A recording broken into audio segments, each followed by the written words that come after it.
Baba Booey. Well, I gotta make sure that everything's running.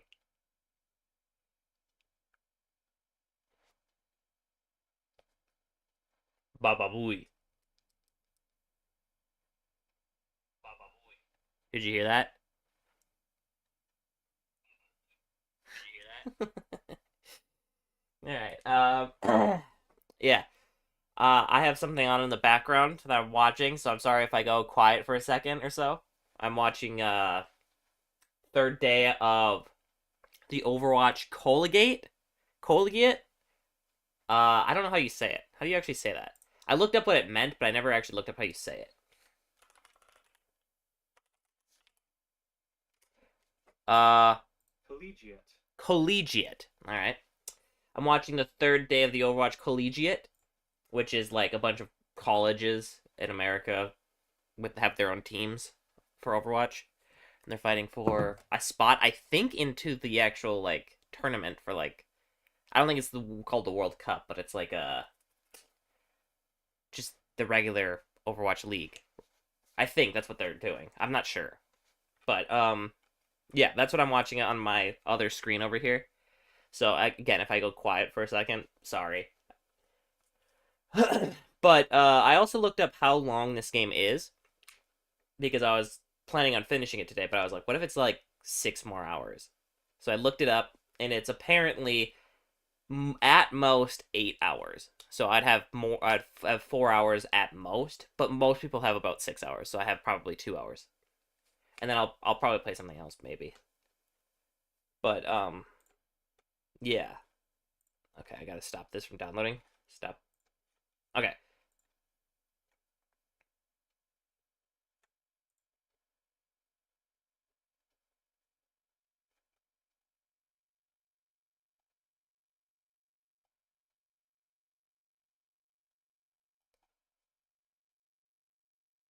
Okay. Let me boot up the game.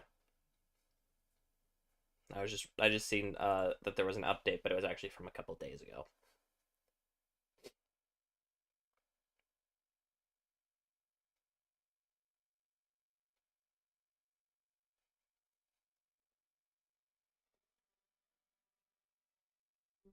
Um, Game sound, game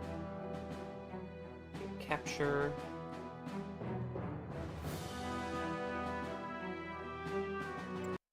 There we go. Okay. I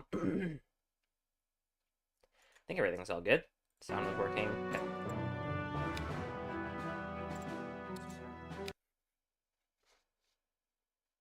I've already read this from last time.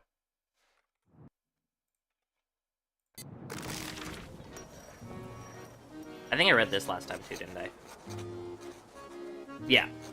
I read this. I'll look into it.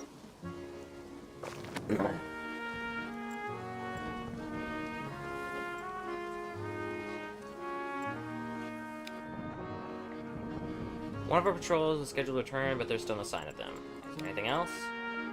Air Major has called an end to the offensive. Admittedly, we haven't achieved a breakthrough as intended, but we hit the French hard. One or two more of these offensive will break their spirits. We're on the defensive for now. Get some rest. Okay.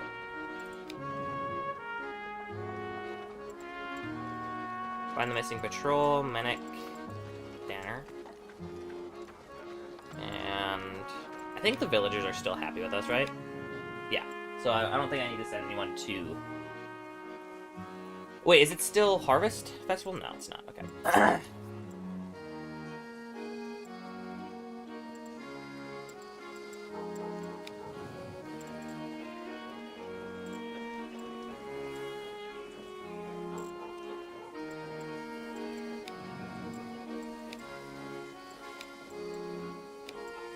I'll send everyone that I have resting.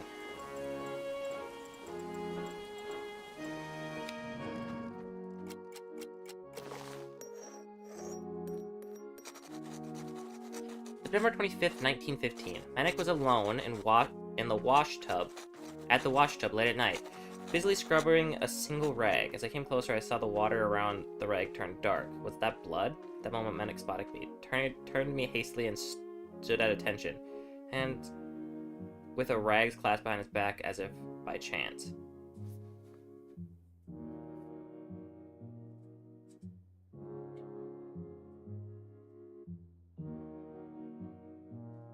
You injured? I asked frankly. Are you bleeding anywhere? Nick's jaw dropped. He stuttered several times and looked so caught that I immediately looked up and down at him. But I couldn't see any wounds. I have hemorrhoids, he says hesitantly. I didn't believe him. Somehow, I had a strange feeling about the whole thing. Medic obviously wouldn't tell me anything else. I could tell he felt uncomfortable with all this. He stepped away as quickly as possible and avoided my gaze.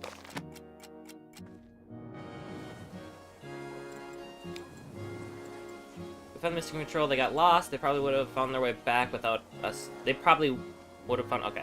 But they were grateful for our help. The lieutenant didn't seem very happy when we returned them to the camp, but I'm positive that had nothing to do with us.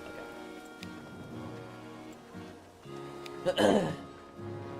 We'll soon be relieving our comrades in the trenches.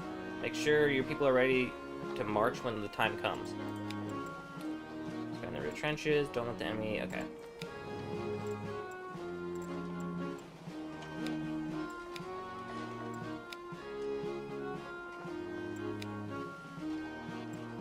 What was that?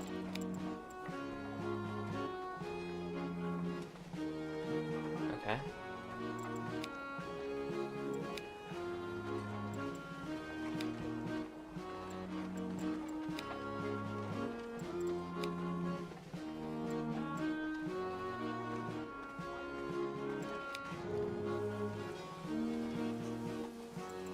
You're out of the thing? Still a bit bruised, but I'm feeling a lot better already. Okay.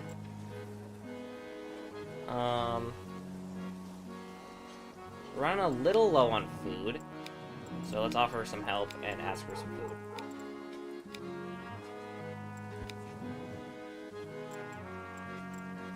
Bullets will do, no, I went to the wrong thing. Manic will go get food.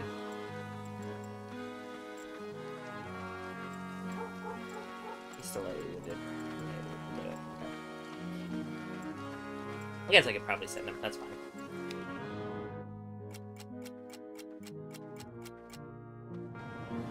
Is it snowing? It's snowing! Wow! The latrine is filled to the brim. Got it.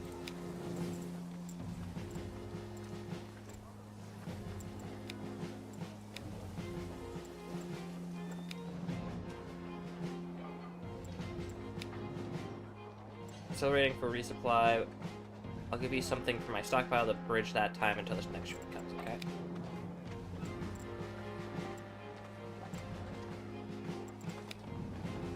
Unit is tasked with guard duty, okay.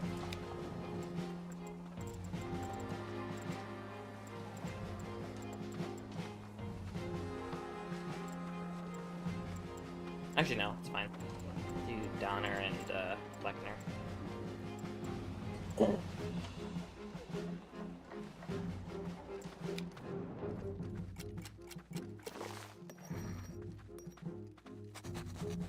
A heavy gloom had settled over the camp since we had learned of our next mission. The soldiers prepared diligently for the next assignment. The evening conversations were quiet and subdued, and only a shadow of normal camp life. A few days before we left, I caught Fleckner repeatedly checking whether he had packed everything for our next deployment. I mean, it makes sense. Everyone has their own way of dealing with the nervousness before a mission. If it helped Fleckner, then I didn't want to bother him.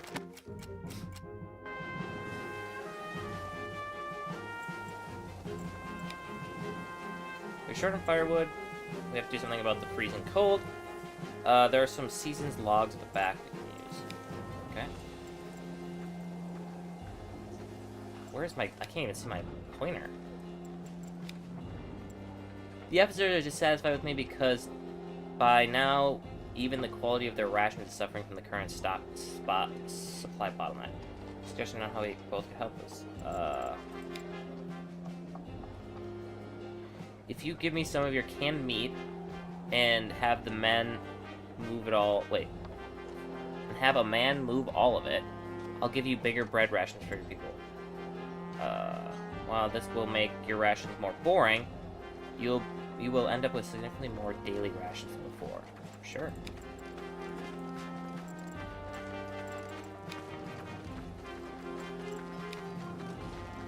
Field laundry can keep up with demand. Okay. Ask the villagers instantly to help.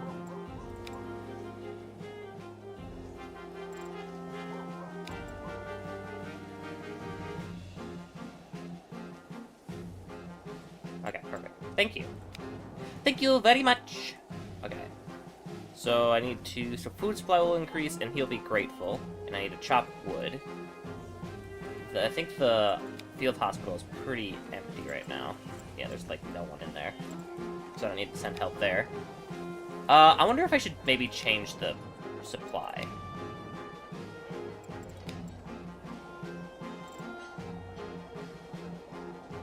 Wait, when is our next deployment? Oh, it's tomorrow, so let's keep it as is. Alright, who is not tired?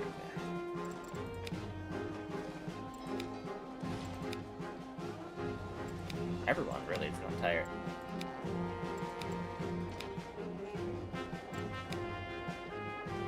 Alright, you go trade, and I'll have you chop firewood. Wednesday, October 20th, 1915. After my deal with the field intendant, Zelinsky could only give out extremely small portions of meat. While the rations were being distributed, some of the men grumbled discontentedly about the situation.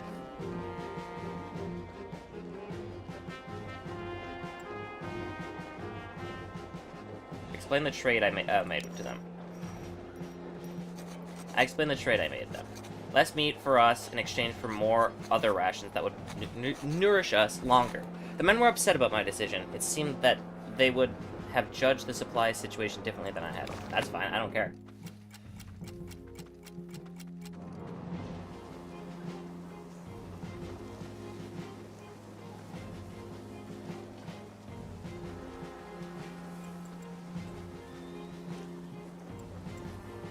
Alright, no one's talking here. Have your people ready. It's back to the trenches, Herr Unterofficer. Let's see if the French find the courage to attack us. Alright. Here's your gear. Enough ammo and bandages. Okay. Thank you. Ooh. The MG08 is a German machine gun, named after its year of introduction in 1908. Manufactured in Spandau. It was water-cooled and installed on a height-adjusted mount. During its operation, another soldier alongside the gunner is essential to help with loading. Hold the cartridge's belt and ensure there's a constant supply of ammunition.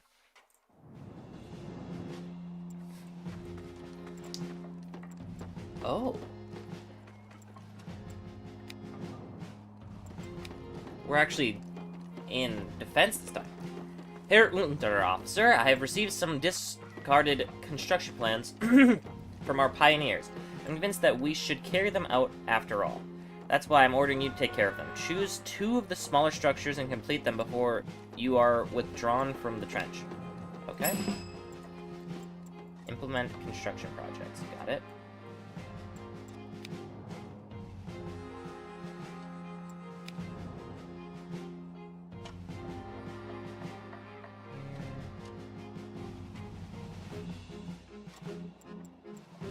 Let's look what these are.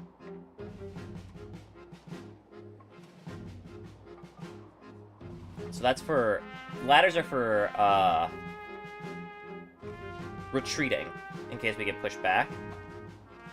Defensive positions are for safety, okay. I'm honestly thinking barbed wire, so they can't come in through here. And ladders on the other side. How many does it need? It needs 2 people? Okay. We'll set Menik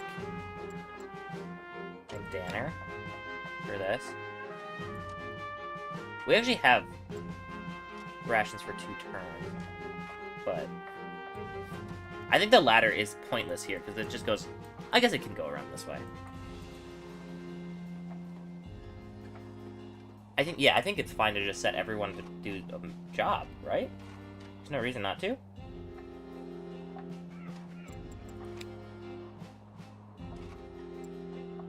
Oh, wait. Setting up ladders only takes one person. I could finish them all in one day? Or will it take a couple of days? It'll probably take a couple of days, won't it? Oh, this requires 3 soldiers. Okay. I'll have Mayo go and fetch rations then. And then hopefully the ladders will be set up in one day. And we can finish the other one.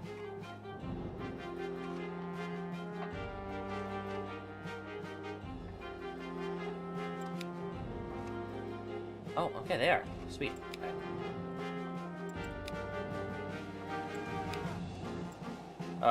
We need more space here for reinforcements for ammunition as the basis for the future victory. You're ordered to dig more bunkers. Is there anything else? I see you have decided in favor of 2 buildings. Not the choice I would have made, but then I should not have specified. Or I should have specified that, shouldn't I? Keep on the building plans if you have the capacity. Continue working on them. Okay. Dig bunkers. Schmidt-Bauer. Mail. And Danner, Mennick, Fleckner.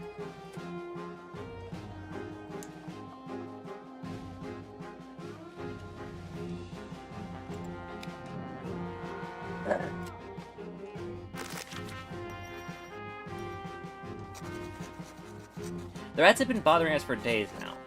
The shelter assigned to us was particularly badly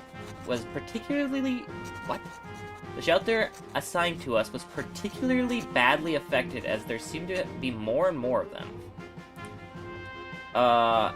At night they crawled into our shirts and trousers, nibbled at our fingertips, and bit into our hair. Lotz seemed to be particularly affected. With a pale face and bloodshot eyes, he said to me, "Herr Unteroffizier, can't sleep a wink because of the rats. Is there nothing we can do about them?" Go rat hunting. See if we can get the beasts under control. Lotz's face brightened a little. "I'll be happy to help if it means we can finally get some sleep again." He agreed. I hoped this could really make a difference and not just put additional strain on my men, but perhaps it would also be good for the men to at least feel like they were doing something.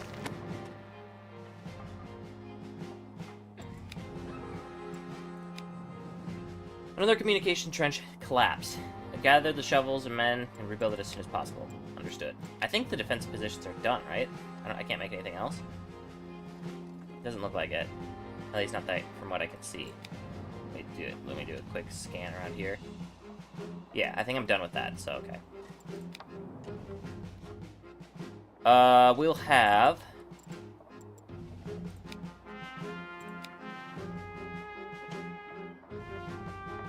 You go fetch rations.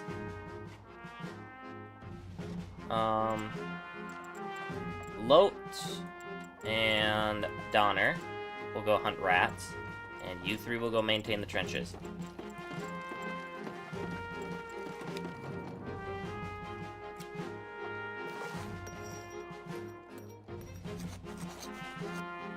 Ha, Herr Unteroffizier. Do you want to guess how many rats Donner and I caught? Lotz approached me with a broad grin. The rat hunt was his personal vendetta, and his thirst for blood seemed to be quenched. Alright.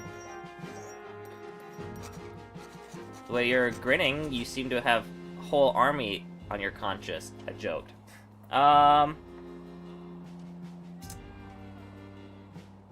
My guess is 10. Take a deep breath. Not bad. It was 18. He moved a little to the side so that I could take a look at the rats that he killed. Donner and Lotz had tied the rats by the tail to a piece of rope, probably so that they could better show off their work. Good job. Good job, boys. I praised the two soldiers and then walked on. In contrast to killing on the battlefield, the soldiers obviously took joy in killing the rats. Something's going on in the French trenches. Someone should take a closer look. Who knows what they're preparing?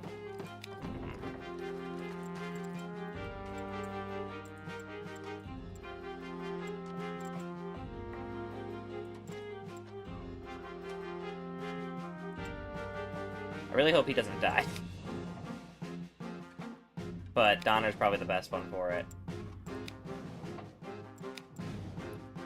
I urgently need someone to deliver a message to headquarters. Send me your quickest man on the double. Understood. That's Fleckner. But he's tired, so sorry. I guess everyone else can just stay in reserve, right?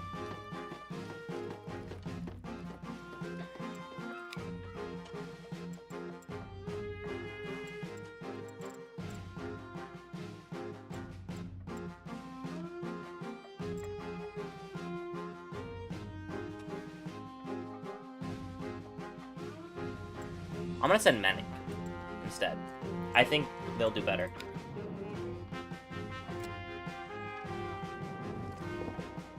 I didn't die. I keep seeing French soldiers using binoculars when I was scouting. He always started looking just before their artillery started firing. I believe this observer for their battery. Maybe we can put some pressure on them to prevent further shelling. Alright. A strange noise out of no man's land woke me up last night. I cautiously checked, and indeed there were a few trench tampering with our barbed wire. Started shooting and yelling, and a few comrades joined me. Took a bit of effort and ammunition, but eventually these saboteurs gave up and retreated. Did they cut our barbed wire over here? No, okay. They just started doing it in no man's land, okay. That scared me for a second. Good job, Flank. Well, what is it? Fleckner? Alright, oh, because of the skirmish? Alright. We'll put, Donner and Lotz on suppress the artillery observer, and...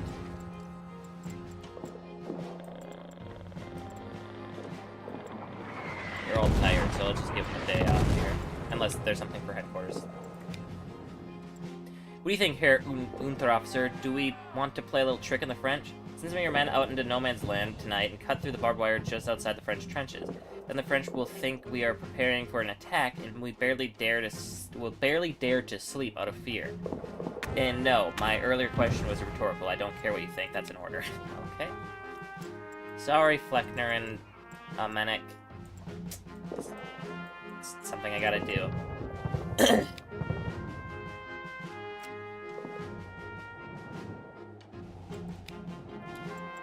If hardly anything left to eat, someone urgently needs to get supply. Yeah, they were just fighting yesterday, so we couldn't.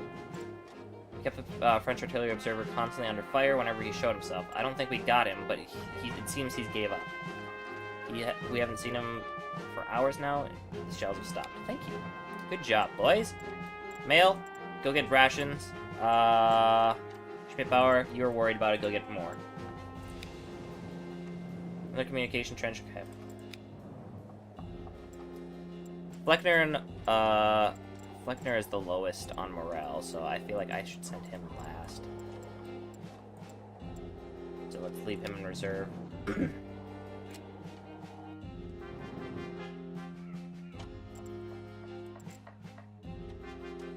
Just check to make sure that nothing is gone. I don't think so. I think everything's still set up. Perfect. Herr Unterofficer, your group is on night watch tonight. Make sure your men don't fall asleep. Got it.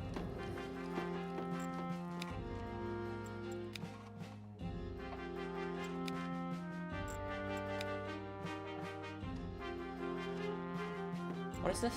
We're training first aid. Donner and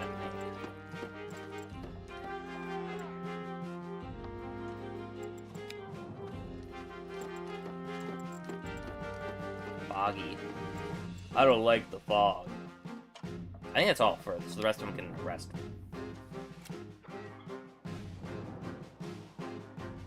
Another rat hunt, huh?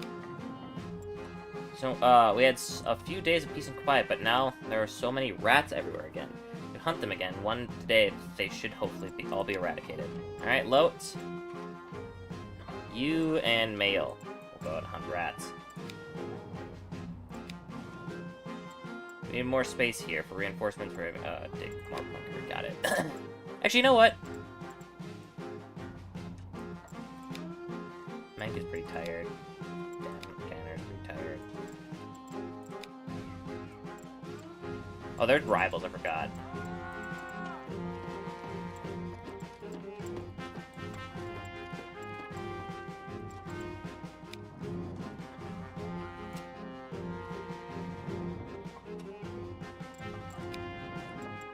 French have been busier than usual lately. I have a bad feeling about this. Just keep an eye on that. Make sure they won't surprise us. Mank is super tired. I should not send him to do anything. For a little bit.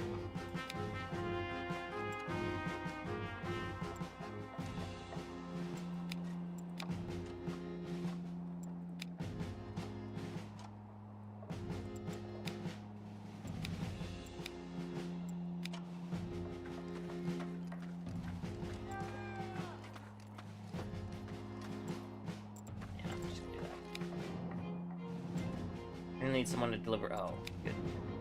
Good heavens. Lechner, sorry you're tired, but you're the fastest.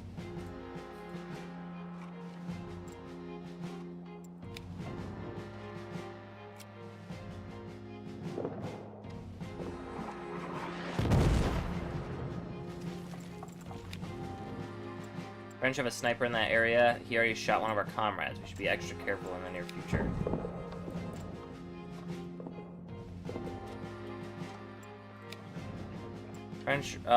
A French raid managed to advance all the way into our trenches last night. We barely had managed. Okay.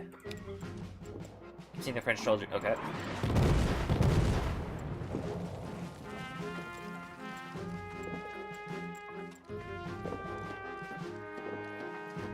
You got food for one more day.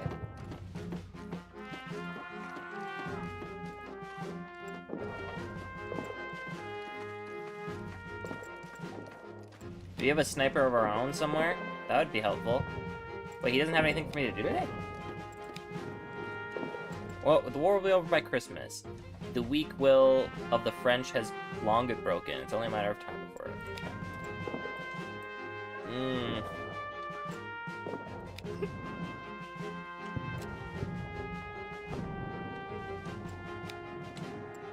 Got the French artillery observer, okay. Anything left to eat? Yep. There's still a sniper.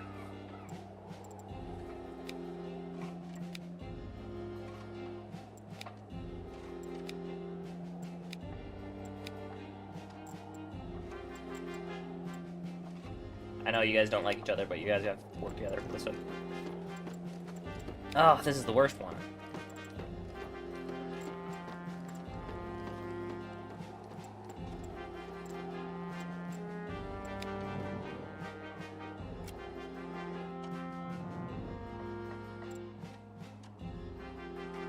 Lightly wounded, okay. Carried out the order, but was wounded in the process. Don't worry, it's not that bad. I can go on.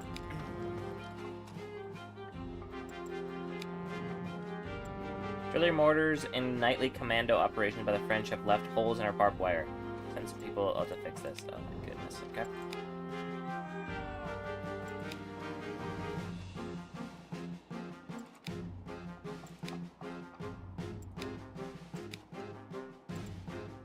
Three people have to go?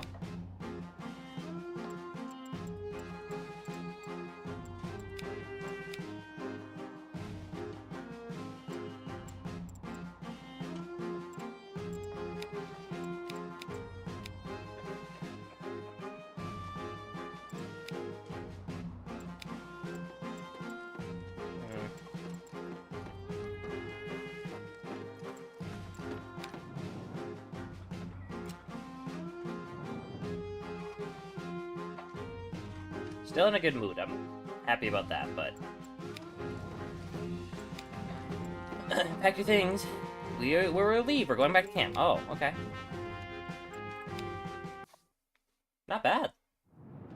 I thought we were gonna have to fight.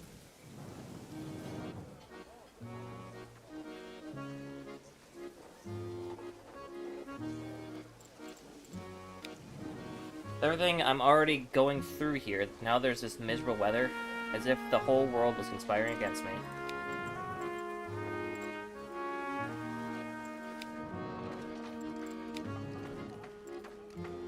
Okay.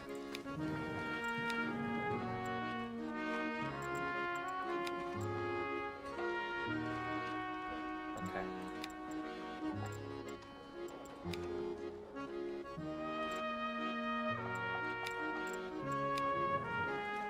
No, it's already tough enough for everyone else. I don't need that. Alright. Fleckner, I know you're already tired and sick, but you're the best person to, you're very tolerant. Who else is... He's not. I don't know even why I checked.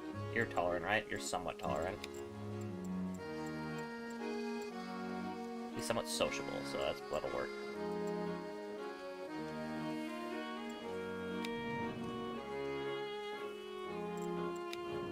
We have enough food for now.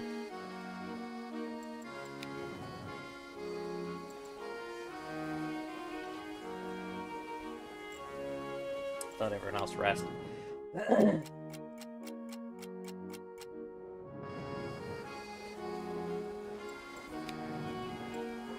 For all this time out here, sometimes you suddenly realize that you have actually improved. What did you learn? Oh, you're attentive now. That's good. I love that. That's a good skill. Alright, what's our mission? How many people do I have to send? Guard duty, okay, 2 people.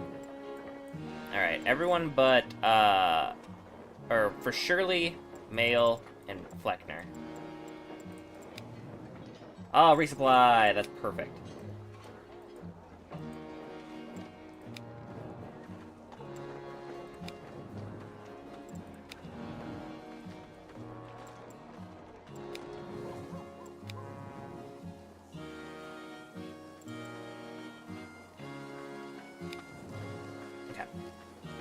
Trip to the pub. Who's the least tired? He needs to go.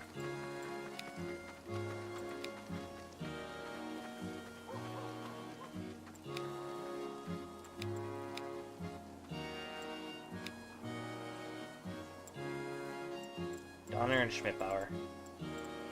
Sorry, Donner. You're just one of the best.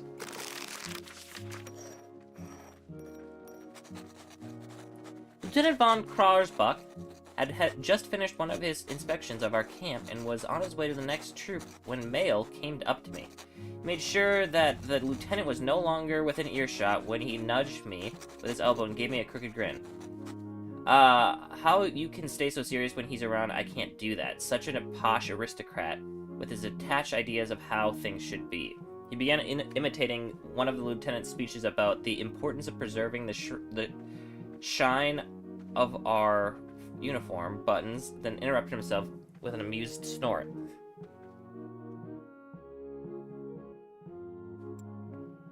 I guess that's his way of trying to get him at. I don't want to... Talking about superior offer? I didn't say anything. I don't participate. Mael continued to joke around for a moment, but soon realized that I wasn't the right person for it. He then apologized and left.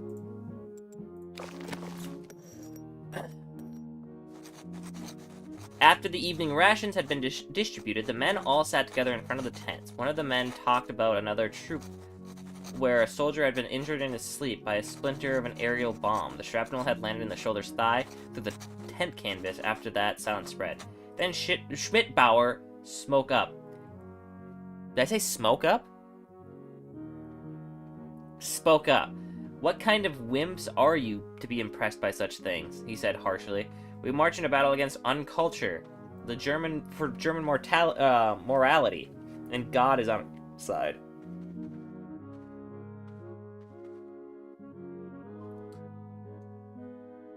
I don't know. I don't talk. There's no reason to. It's just fine by me if the experienced man took away the fear of the others and motivated them. As long as it helped my people, I didn't care that Schmidbauer dehumanized our enemies in the process. Schmidbauer looked over at me and knew from my reaction that I didn't object to his behavior. Afterwards, he continued, I didn't mean that. I meant more, just like, people have opinions. Let them voice it. I don't care. Latrines filled to the brim. Got it. Short on firewood. Got it. Bro, this time I hear something. Oh, what'd you get? Oh, you're swift now. You're the best. Donner, you're just the best.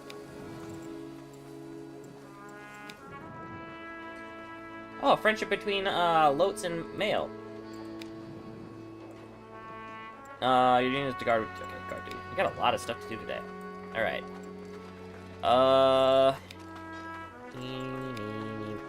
You'll clean the latrines.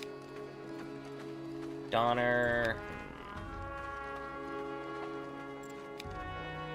Mael is still tired, but Lotz and him will go on guard duty because they're friends. And Donner will chop firewood.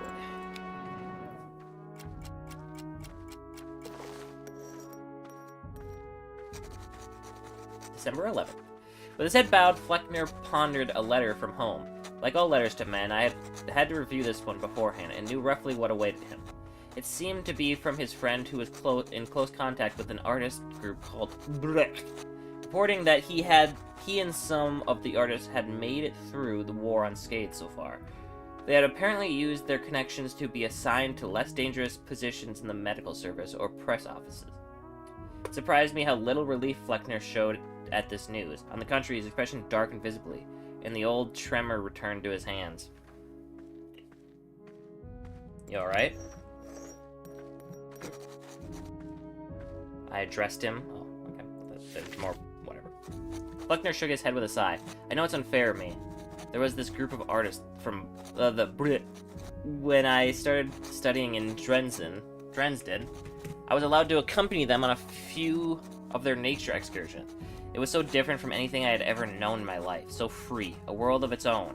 Since the group relocated to Berlin, I hadn't had much contact with the artists, and part of me would love to live their life, of course. Of course, I know that it wasn't always easy for them, and that they fought hard for their current status, the success and renown they'd now enjoy as artists, and yet, if I had their opportunities, I always try to give it my all. And still, when I see how easily some of them are getting through this war, and I'm on the front lines, and who knows if I'll make it out of here in one piece.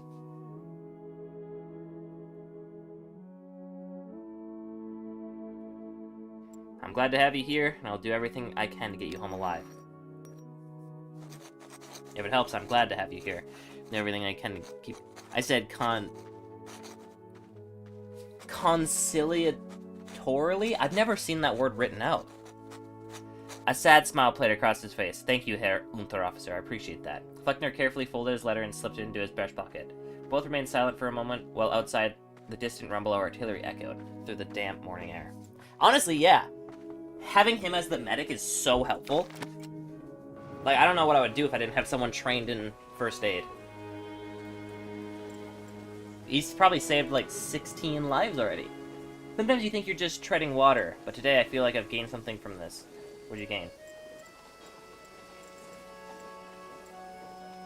What'd you gain? Oh, inattentive was removed! Ah, sweet. Okay. Now I can put him on some better jobs. We have a few prisoners. Okay. Alright, who is the least tired? You're tired. You're not. You're not. You're tired.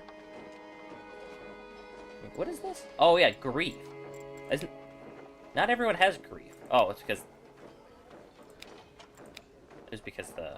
Oh, he doesn't have grief because he didn't like him. Right, I forgot.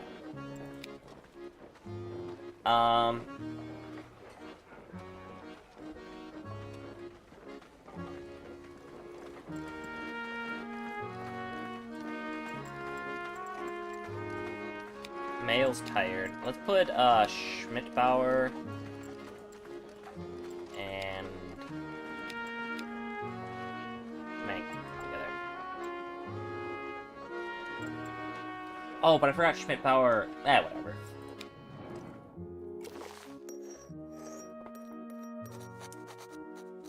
My men were sitting together in a wide circle, excitedly chatting among themselves. This charged mood had been growing more and more intense over the last few days. There was hardly any other topic of conversation than Christmas Eve and what it would bring. Some worried about their families at home. The melancholy was visible in many a gaze. And again, the conversations came back to what it was like to have to spend Christmas at the front. "What do you think, Fleckner?" asked the group. "Will there be another football match? Surely you have heard about last year's Christmas truce." I think I've heard of this. On 24th December of 1914, a ceasefire took place in some sections of the Western Front that was not authorized by the command level. It lasted for several days and later became known as the Christmas Truce. This mainly affected British and German soldiers. Many stories about this special ceasefire have been passed down, some of which contradicted each other or were already embellished in different ways at the time. So that today it is almost impossible to reconstruct what really took place. The reports include, among other things, joint football matches, the exchange of food and joint services. At Christmas in 1915, some troops tried to repeat the events of the previous year, but this was usually prevented by their commanding officers under threat of being court-martialed. Surely you have heard about last year's Christmas truce. How strange it must have been when everyone suddenly laid down their weapons and played football together. Some murmured in agreement. One soldier interjected that he would be most excited about the exchange of cigars and cigarettes. Another raved about the food that was supposedly traded last year. I sat a little apart and listened to the conversation. Suddenly and evidently, unexpectedly, for everyone. And evidently unexpectedly. I thought there was a comma there for some reason. Lieutenant von Karsbuck stood before the men. They were shocked into silence, and all enthusiasm vanished from their faces. "What is all this Nancy drivel?" he snapped at the soldiers. "You are here at the front, and the gentlemen behind these trenches are your enemies. If you didn't keep forgetting that, we would have been in Paris long ago. It could have brought our families a nice victory for Christmas." Then he turned to me. "So far, I was under the impression that you had your men under control. Don't let this kind of behavior catch on." Addressing the men again, he added, "And now back to work, and don't think that Herr Major will tolerate such fraternization like last year again this Christmas." Then he marched off. Major commanded a battalion of up to 1,000 soldiers in the Imperial Army. Many of them were nobles. His officer ranks were only generally open to commoners in the last few decades. While 70% of the officers in the 1930s were commoners, most of them were still in the lower ranks, as it took an average of 25 years of service to be promoted to a major. Even the common officers were mostly of high social status. They had to be able to afford going through the more poorly paid lower officer ranks. On the other hand, officer candidates were only accepted from so-called officer-worthy classes. Some part of the population, such as Jews, were excluded from this. Okay. Okay. Abashedly, the men looked at me.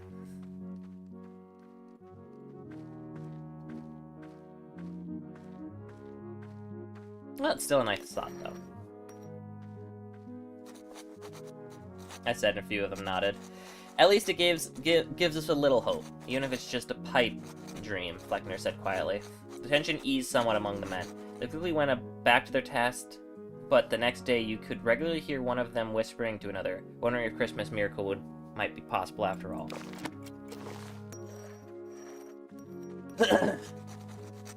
As I passed by, I actually thought that's what this was going to end with.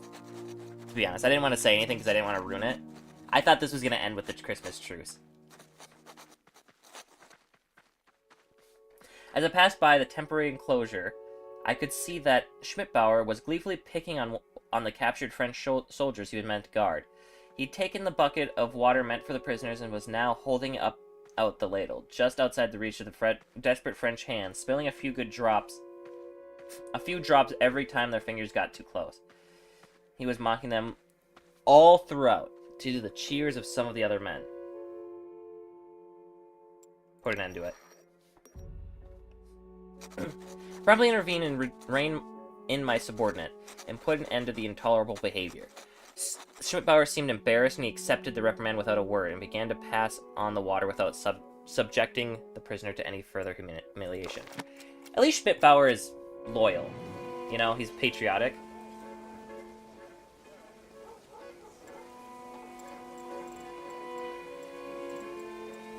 He didn't even get a bad thing. He's like not sad about it either. He just understood. See, I like Schmidt-Bauer for that. Like, I feel like if it was Ackerman, he was very intolerant. I mean, bad to speak ill of the dead, but he was very intolerant. I feel like he would have snapped back. You are only finding out about this now, as this is a confidential matter, and I would like to keep it that way.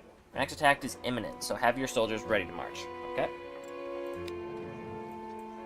Actually, everyone's pretty happy right now. Let's see if I can get them sad. Wait, when are we leaving? Oh, it's just tomorrow. Okay, never mind. Let's have everyone tired. Supplies running low, a little bit more, but as long as okay.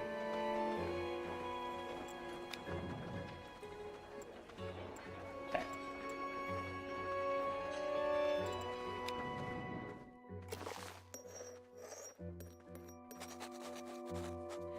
A wistful mood had spread among the men. It was a day like any other here in the camp, and yet so different. We knew that, rationally speaking, nothing set it apart from any other day. What did words like Christmas, contemplation, and world peace mean out here? Out here where you lived from meal to meal, and where a day without losses could be better than any holiday. And yet, each in our own way, we seemed to have hoped against hope that something would happen, that something would be different compared to the other days, maybe something like a miracle. It made this day, in all its ordinariness, why can't I say that?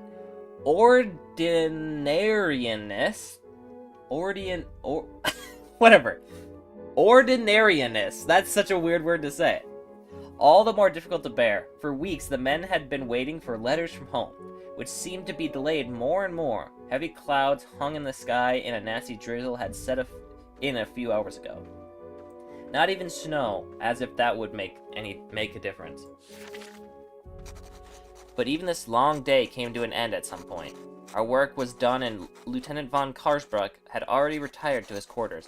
My men and I sat together for a while and warmed our wet bones by the small fire. A few hours ago, Zelensky had beckoned me over and secretly handed me a small bundle, saying, I know they're stricter this year and don't want to hear about Christmas, but I thought, maybe you could bring the men a little joy with this. Now I opened a bundle and held it out to my men. With best regards from the kitchen. They looked into it with wide eyes. Inside were a dozen smoked sausages. They still smelled wonderfully of wood and bacon and home. How Zelensky had come by these delicacies was beyond my imagination. Man, Zelensky, what a heck of a guy, Lowitz exclaimed. And he helped himself with gusto. The others didn't need to be asked twice, as we sat there munching and sharing stories of home. Felt a bit like Christmas.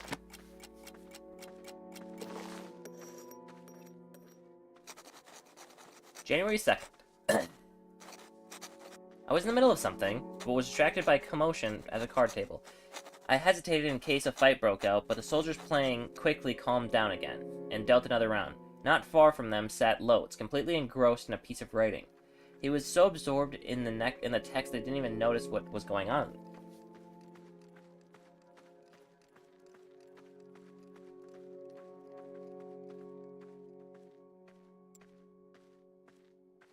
I am a little curious. I was interested to see what he was reading about and went over to Lotz. When I got to him, however, he looked a bit nervous.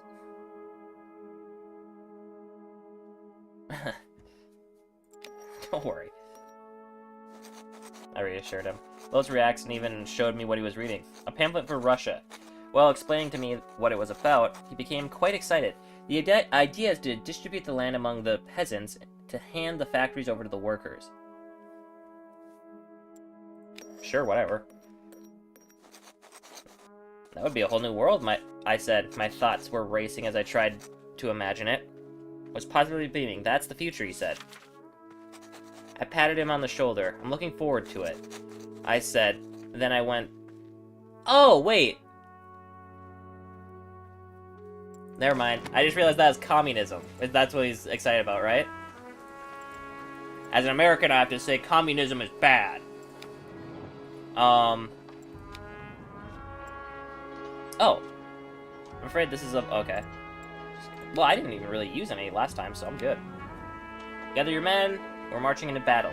Air Major is giving us the opportunity to prove. Okay, it's the same thing. Alright. Ah! The Goulash Cannon.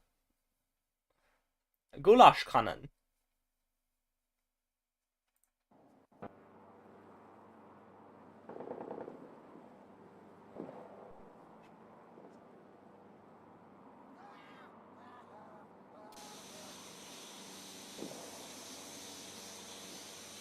I feel like this is the final battle. I don't know why. This just kind of has that feeling to it.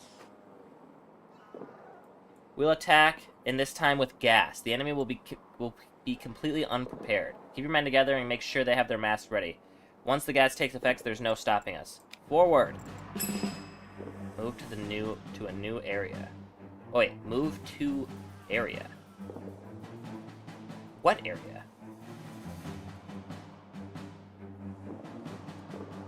I assume just forward, right? That's still out of the battle, so... Yeah, the thing about World War I gas masks is that, like, 90% of them didn't work, and people came back with, like, really bad lung diseases, so... That would suck for our boys here, if that's the truth. Is this a... Oh, that's, like, a nice spot. Let's see if we can get through there, and hold there. Watch out for Trenchfoot!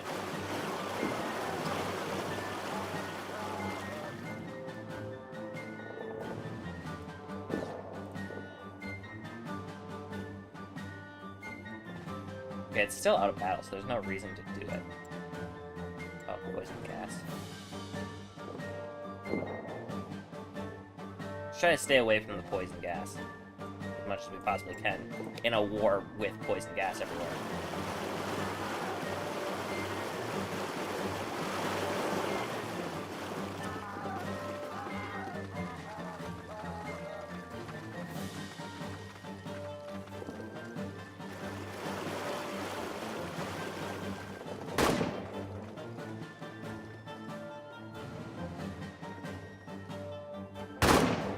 Oh, those guys are dangerous.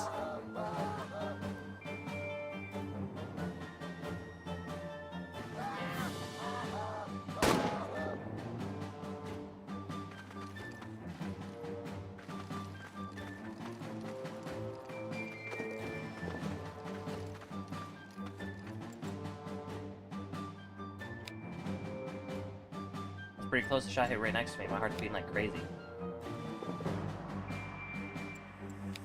You guys are good. Go, go, go, go! Don't run through the poison gas cloud. Are you crazy?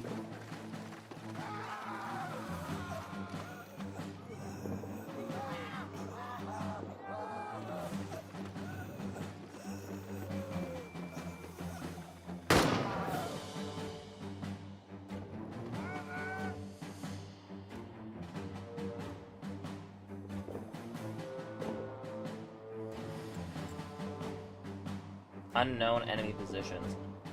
It's a bit scary.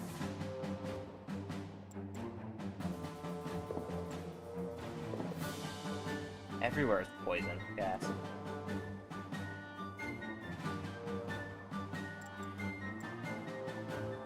Oh, I guess there's no stop holding out then. Let's just push forward as far as possible.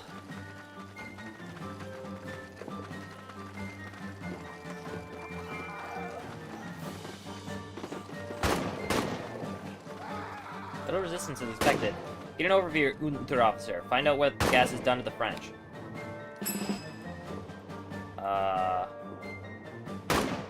Gather information about the gas?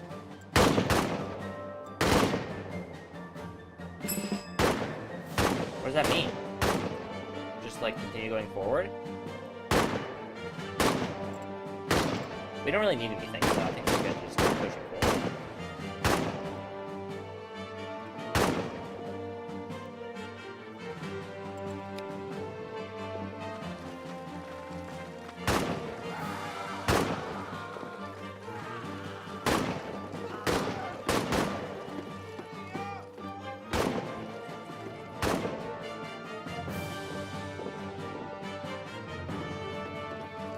We're in close quarters to what?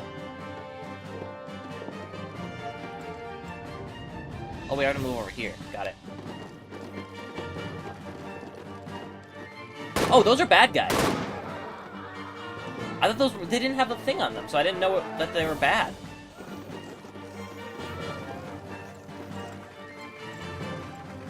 Okay, stop moving around, please. We have overpowered the French in close combat. They're on the retreat. Okay.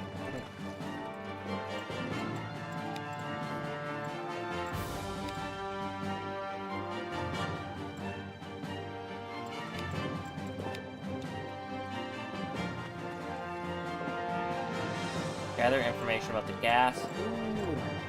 Somewhat compassionate.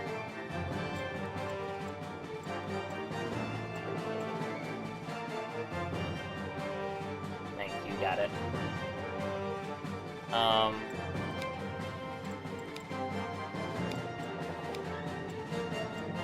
You provide first aid.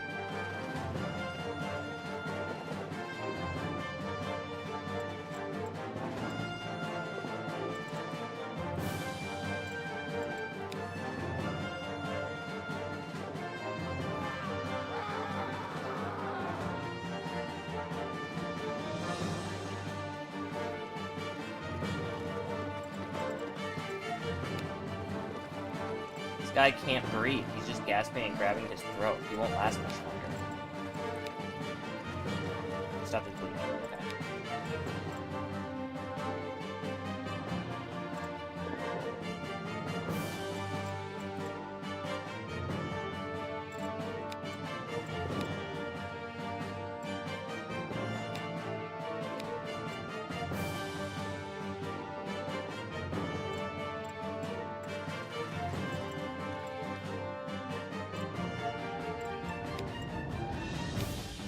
Everyone is out of breath except for him. I don't want to get rid of Danner, though.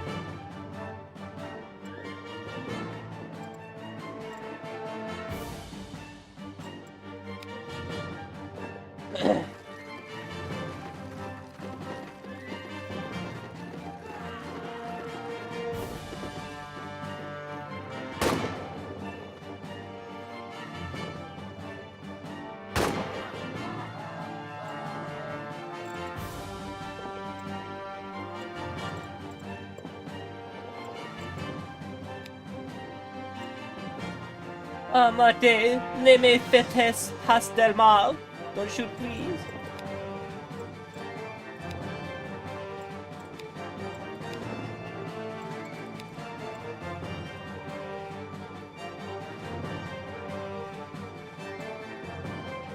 How much information am I supposed to gather?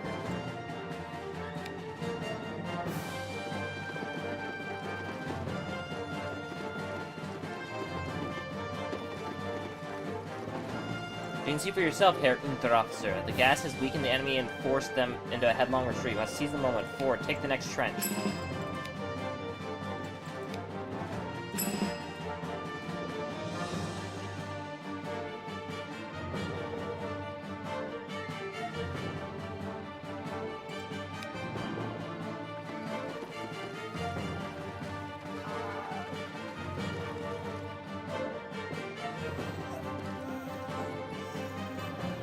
I'll let them catch up real quick.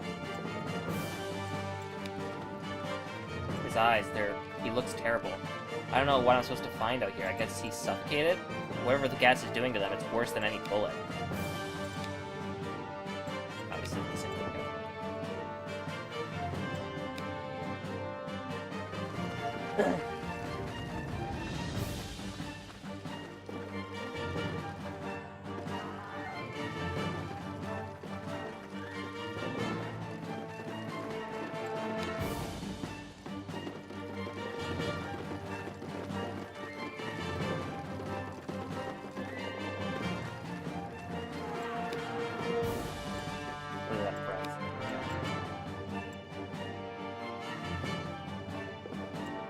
Everyone else advance. Men, you stay here. Catch your breath.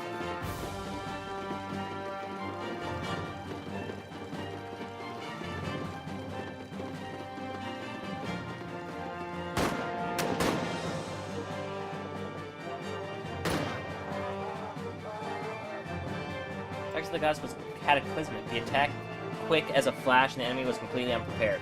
The generals are probably wondering where their front line is going. With a bit of luck, we'll make it into the newspapers.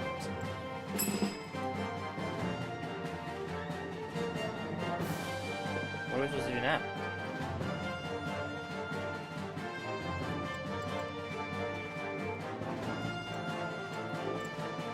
Just keep going forward? I think we'll wait here for Meng to catch up.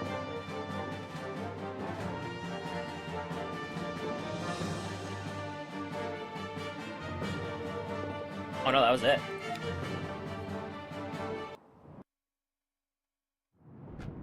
I already read that. None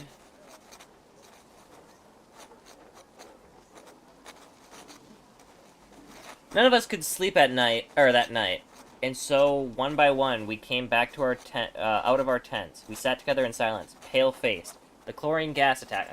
Okay. As the trench warfare became increasingly stagnant, new methods were sought to weaken the enemy units. Initial trials with chlorine gas on German side in 1915 proved to be surprisingly effective. Furthermore, the gas was already available in large quantities as an industrial waste product. As a result, chlorine gas was used on a large scale during the course of the war. Chlorine gas caused severe irritation of the respiratory tract, suffocation, and even death.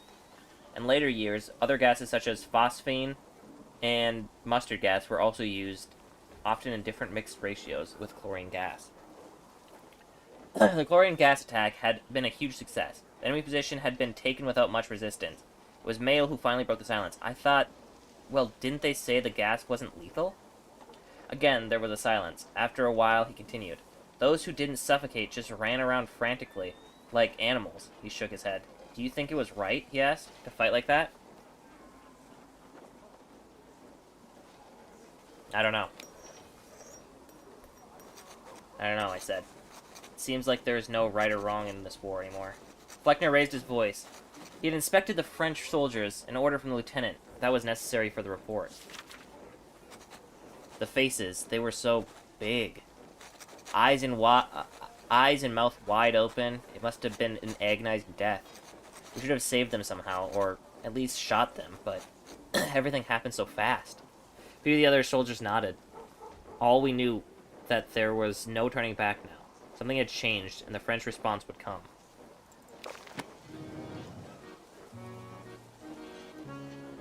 Oh, okay, I guess that's not the last war, or fight. Left for a few days. Yeah, that would be nice. Can we get resupplied? A few more weeks, okay. We'll have to ask the villagers for help then. Heck of a ride, isn't it? A few days off for you and your men. You are lucky. You're only following orders. I, on the other hand, will now have to write a report to the army command about the effects and reaction of the French to win the gas masks. Okay.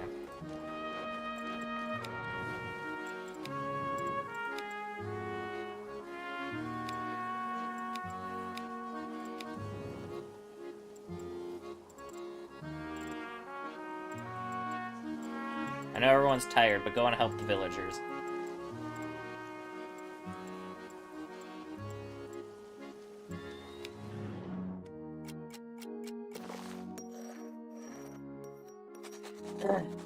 Herr Unterofficer. Mael beckoned me over to him cheerfully. In front of him lay a partially unpacked parcel that he had he had received from his loved ones back home. One of the various items was a large piece of ham. Oh. Same thing. Comrades would appreciate it. I've already had this exact same one before.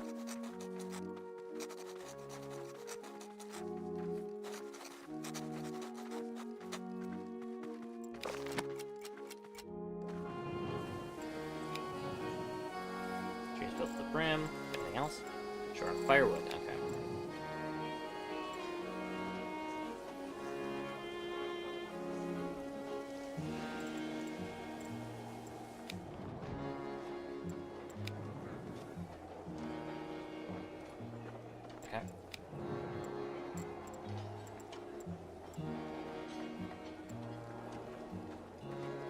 That apparently doesn't matter, so. Who is the least tired? Donner. Okay. Well, everyone's got to do something today, so. I'll actually do, mail and, well, it's guard duty. Cleaning the latrine, we'll go to Schmidt-Bauer, as always.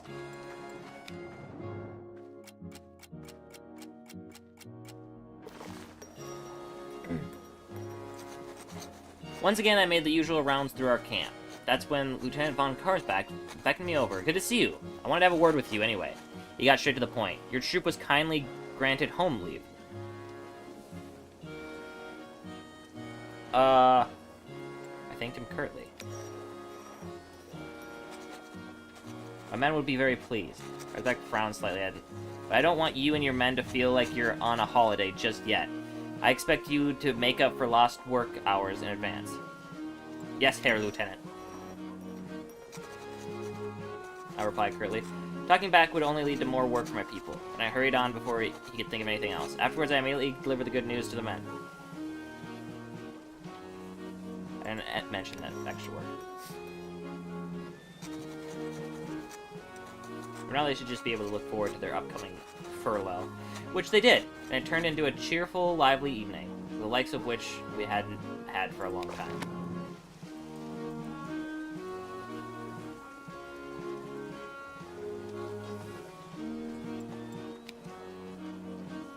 Oh, it's not right now? Okay. Resupply! Thank goodness. Holy cow.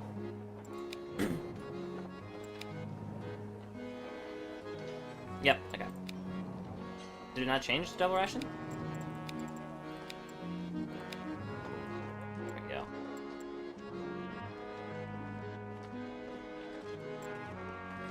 We have home leave in 6 days. Prisoner of war.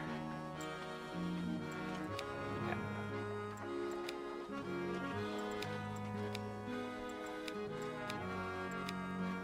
Everyone's tired except Jan.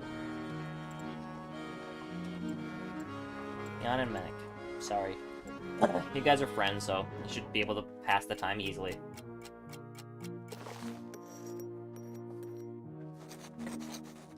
Just passing by the temporary enclosed holding, the captured French soldiers, saw Menik fraternizing with the prisoners of war he was meant to guard. Even though he clearly did not speak their language, he managed to communicate successfully through wild gesturing, and it seemed I was observing an exchange of chocolate and tobacco.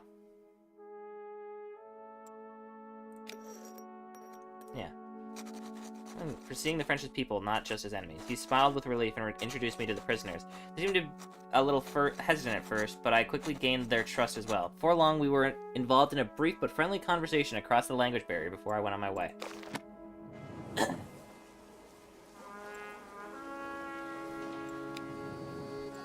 Everything in my, I'm already going through here. Now there's also this miserable weather. Okay.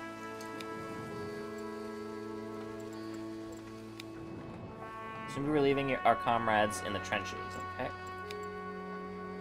Another patrol to secure the area. Make sure they keep their eyes open. Okay. Donner.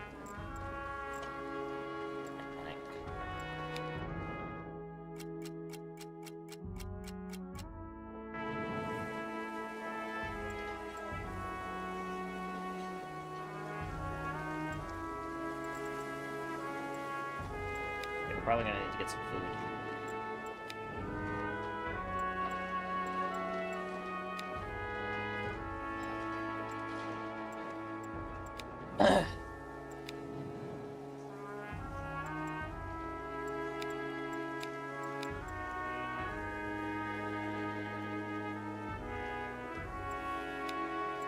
I can't ask for more.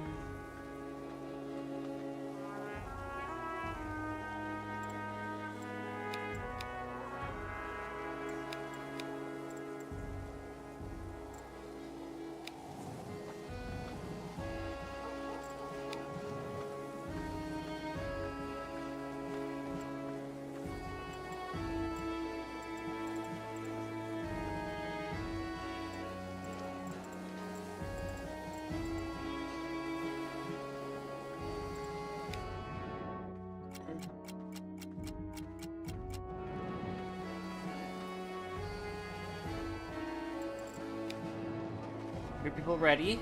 Back to the trenches. Okay, for your support this far, your equipment plus an extra grenade and some additional ammunition. Okay. What happened to, Boyo there? Danner. Why did he all of a sudden get more compassion? Just cuz? Okay. I wish there's more that I had to, like, note down, you know?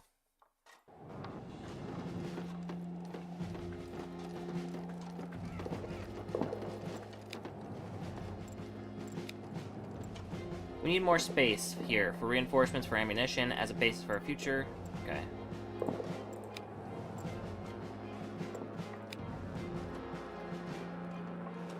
Set up barbed wire. Probably setting up that barbed wire makes more sense first. Oh wait, you need 2 soldiers for this.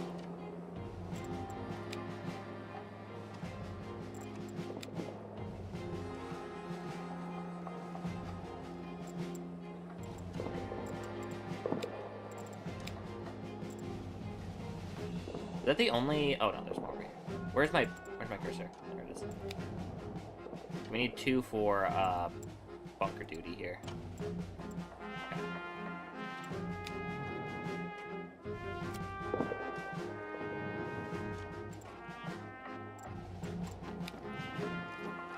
Okay. Yeah, I know. So both these are good, right? Okay. What's our orders for today? Deliver a message to headquarters, got it. That's easy enough. Oh, I can't turn anymore. Okay. Okay, there's only 2 here. What are these? Oh my gosh, there's 3 things. Set up a bridge. Build defensive positions. Set up ladders. Okay. Set up ladders is just a one-man job. Fleckner, you're swift. You can get through that. We need to have someone fetch rations, and I think we should send 2 people. You set up ladders. This is 3 soldiers. This is 2. Okay. We should get these done as quickly as possible so we can have more rest just before the thing. Another communication. Okay.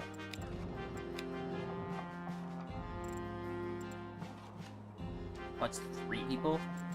Oof.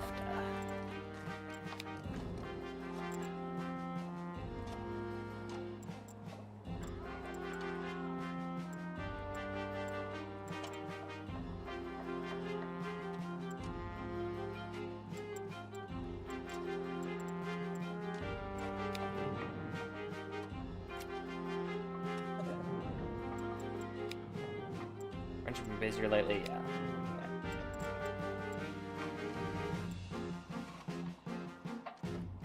Everyone else can have a rest.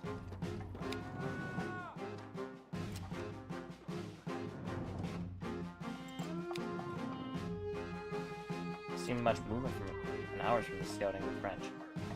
A quiet day ahead of us. Awesome. Okay. Who is the least tired? You're not tired at all.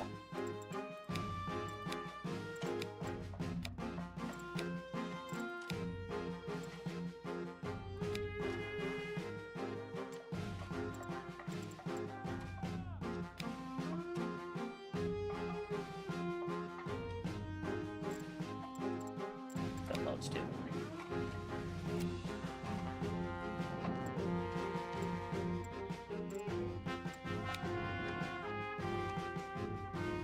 Okay, we should take a look again.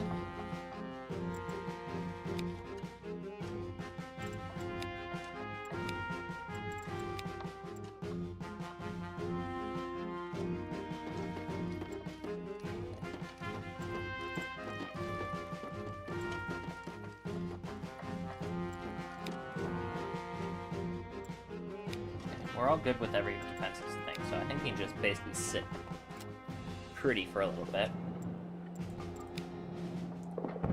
French snuck into our trenches last night. Seems they were trying to steal our supplies, but they were discovered and we chased them away. They dropped everything they had already. We didn't lose anything. Nice. Okay. else? Fleckner, good conversation. He's a good man. I'm glad to have him with us. Okay, cool. Suppress artillery fire. Sorry, Daniel, you just got back, but you two are the best shots you got. Oh man, I hate that one.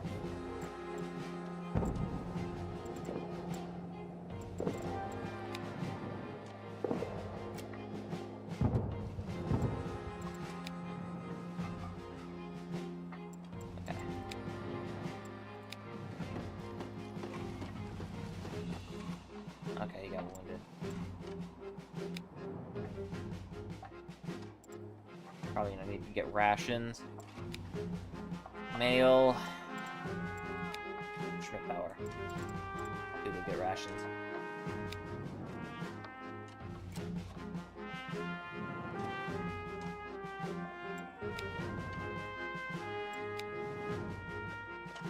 Okay, more digging of bunkers. Got a sniper in the area, okay. Great. I gotta give Load some time off.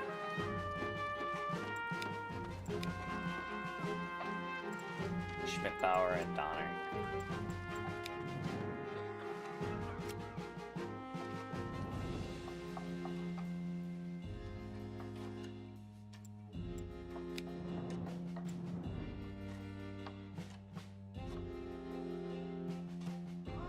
Artillery mortars and nightly commando operations by the French have left holes in our barbed wire. Okay.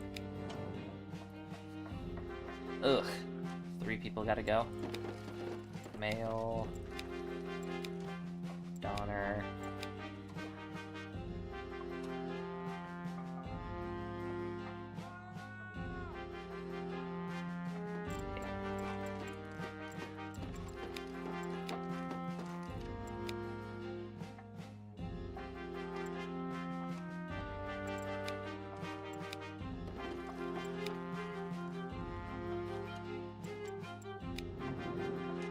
Menk is just good to have as a person that helps.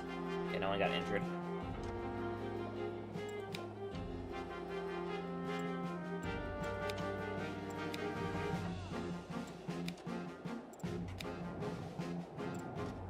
The people stop packing. Our relief force was diverted resistance to another front sector. Orders to hold our positions for a few more days until replacement can be mobilized.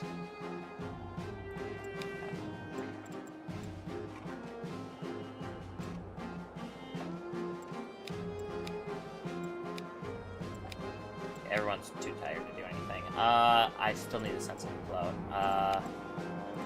Schmidt-Bauer and Mail. Go.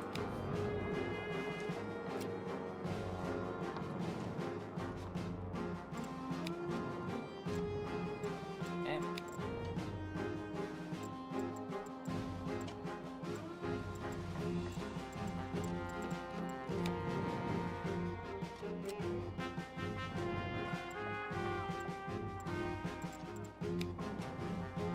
Pack your things, we're relieved. Good. I think I read this one. Yeah.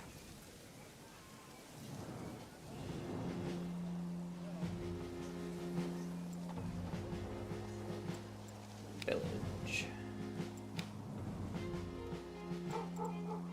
Okay. Fleckner is always good at patrolling the village.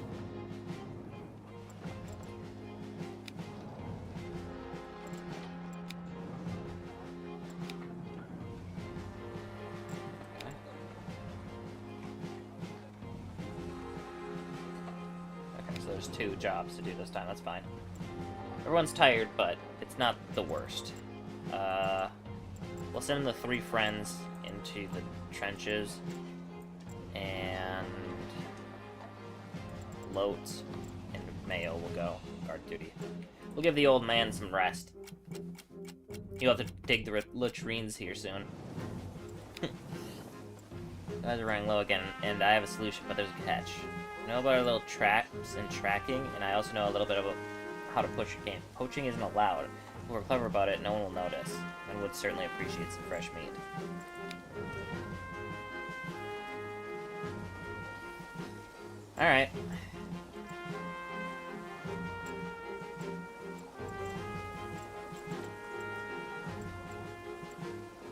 happened to Menik? Oh.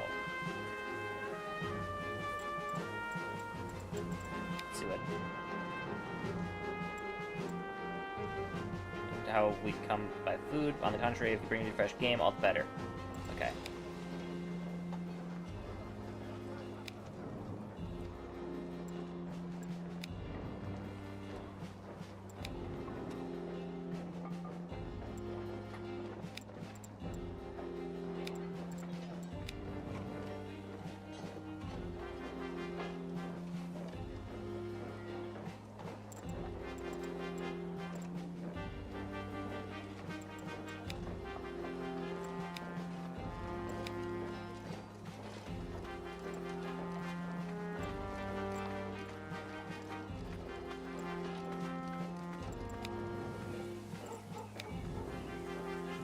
It's been admitted to the field house are collapsing at work. We'll take good care of him. Thank goodness we got some capacity at the moment. I don't approve you overworking and people like that. Harms us all. Yeah, I know, I know. What can I do? Lots of stuff to do. Okay.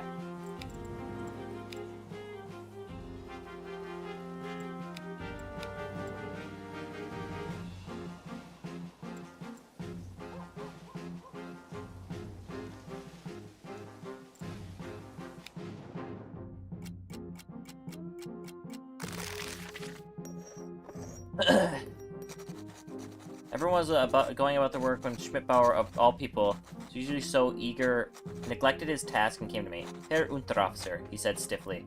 You would not happen to know, I mean, at my age, with my upbringing, my position, I wonder, would there in theory not have been a possibility to make me a Unterofficer?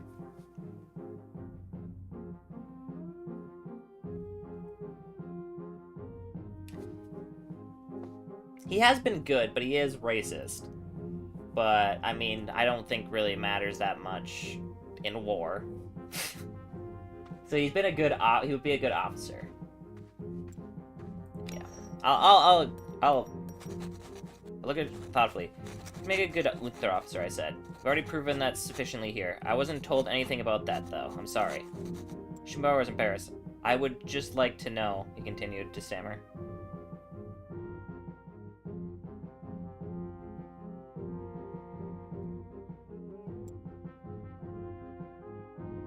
I gave him hope, yeah.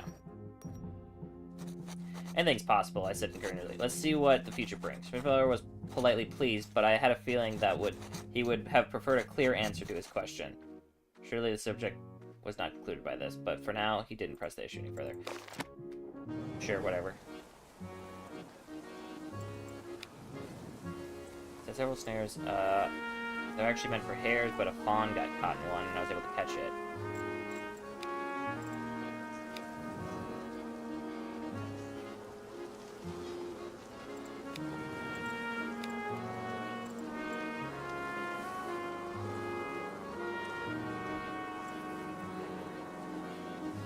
Okay. Short on firewood. I know we're out of food. Not much we can do about it. And we're not gonna steal from the village. Trolls was catch and return. Okay. Can I get rid of this?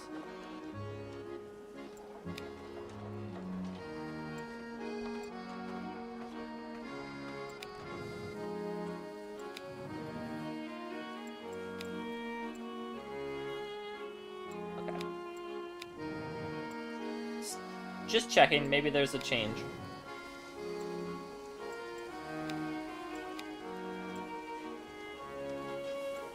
We'll chop firewood.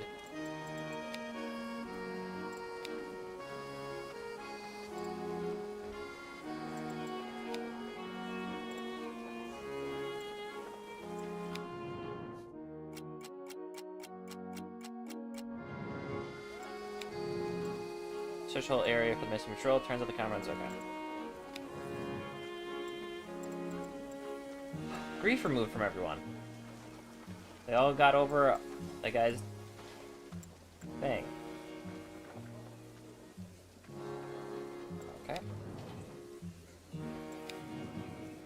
ready for duty again. Released from the field hospital. We've had enough time to take good care of him, but that won't always be the case. Okay. Next level. Oh, is that it? The day my men and I had been looking forward to weeks had finally arrived. Our home leave began today.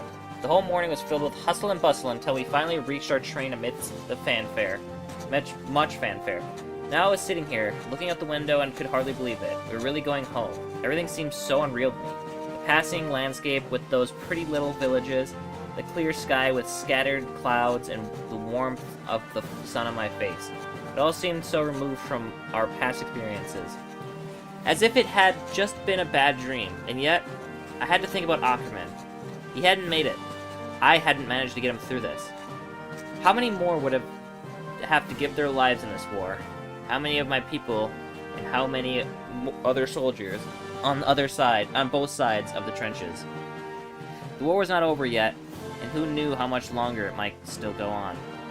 Now we had a few weeks of rest, but what would it be like to have to go back to the front afterwards, saddled with everything we now knew about the war, everything we had seen and experienced, all the horror, the misery, and suffering. I gave a heavy sigh and closed my eyes. Those were thoughts for another day. Now was a time for home, family, and living life while it lasted.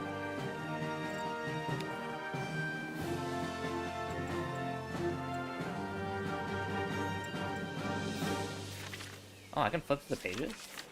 Cool.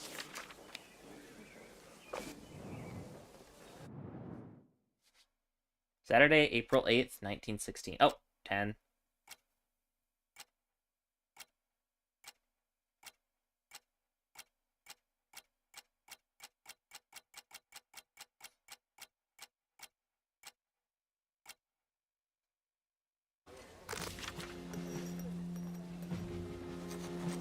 A month had passed since we had left from the front.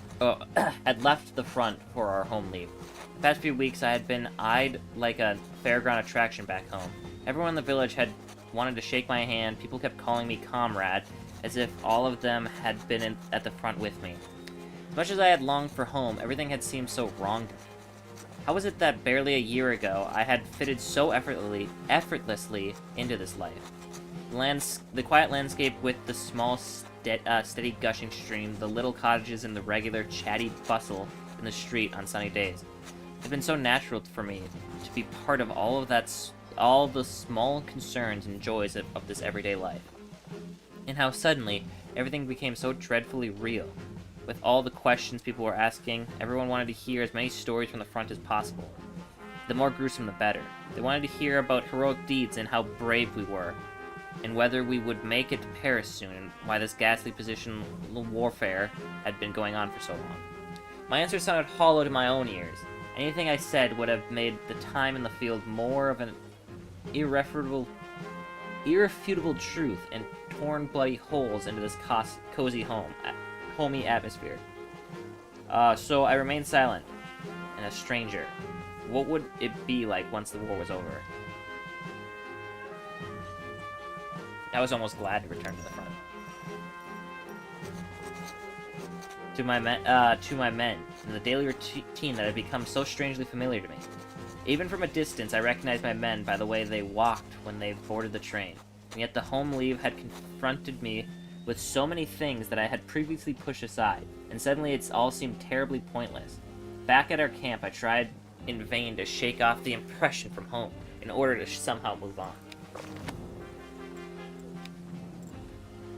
I often thought of my comrades here when I was at home leave. It's amazing how quickly you get used to everything here. I'll just quickly say hello to the others.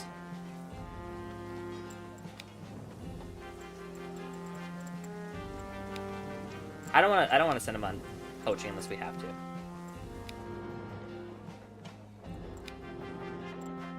The officers are dissatisfied with me because by now even the quality of the rations is suffering from the current supply bottlenecks. Yeah, why not?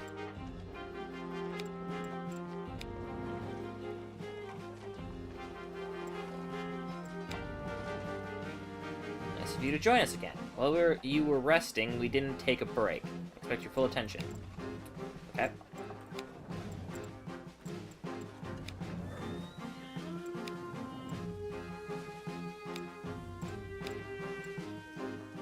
Thank you!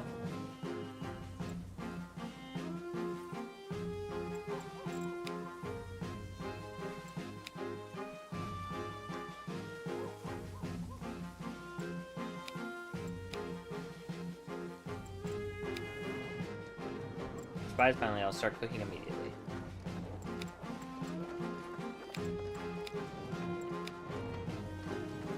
For all this time I hear, sometimes you suddenly realize that you have actually improved.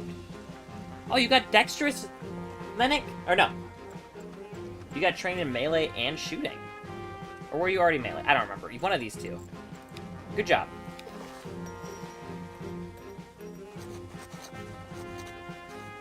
After my deal with the field lieutenants, I could only get out extreme small cats. I'm just gonna explain it again, whatever.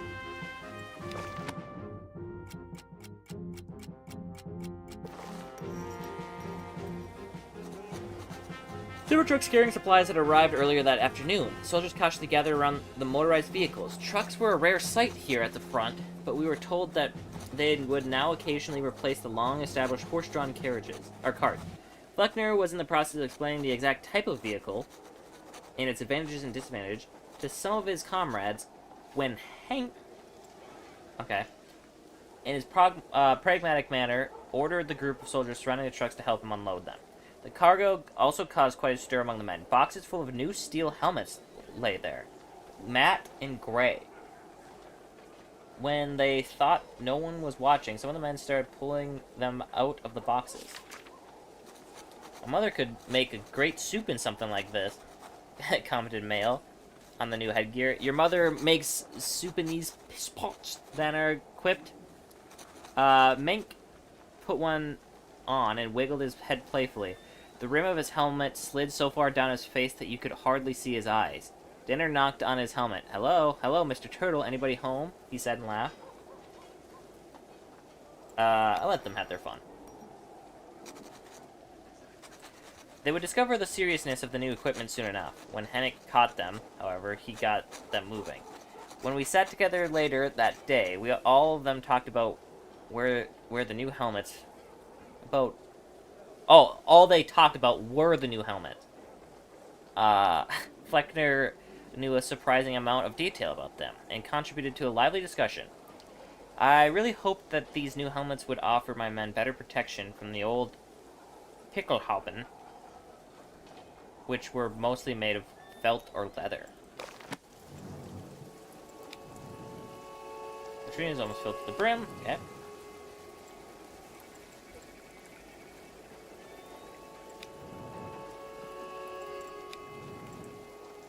Planning an attack, ready men for battle.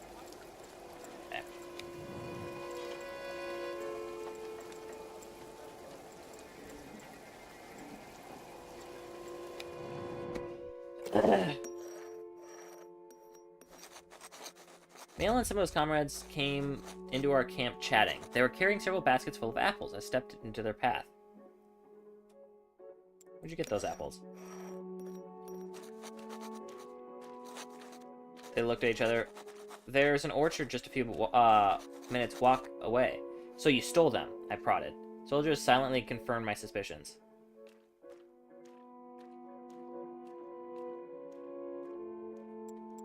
What do you gents intend to do with this? It's teaching me how to make must. Depressing fruit.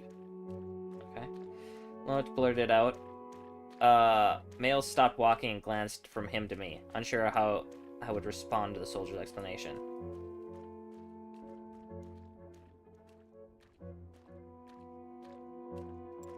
Give him back to Madam. I should apologize to her. A good relationship with the village can still be vital for us, I reprimanded them. We shouldn't spoil it with such childishness.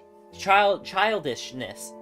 They looked silently at each other, then nodded, some reluctantly, and headed back with the basket of apples.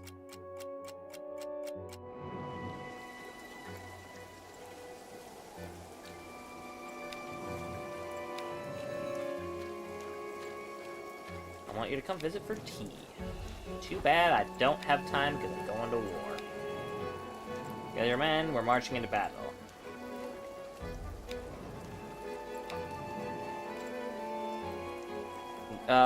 Distributed according to need, not according to your passion for hoarding. I've seen what you and your men are stockpiling in terms of equipment. Sorry, but yeah, that's fine. I'm totally fine with that.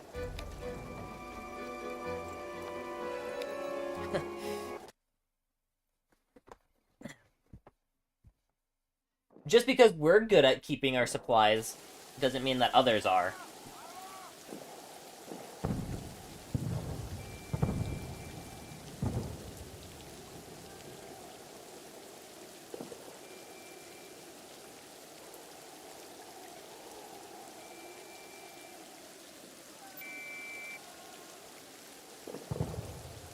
Forward attack! Take the French trenches! Hurrah for the Kaiser!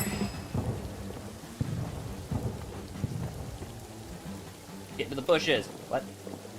Spot an enemy position quite unprotected. It's relatively quiet at the moment.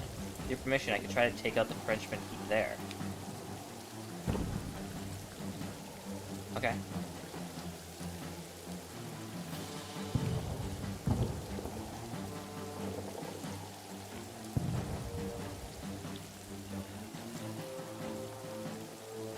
I guess the rest of you can fire on sight as well.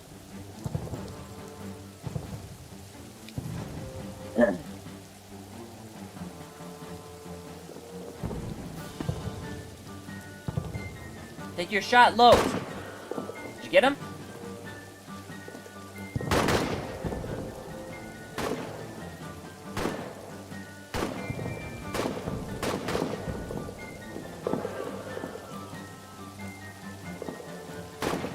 Did you get him? Bullseye! The shot hit home. Oh. Oh, he's got the ability now. Cool. Moderate danger? You think?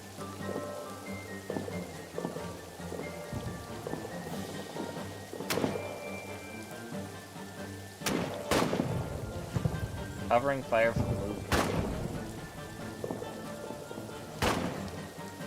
There we go. Very low danger.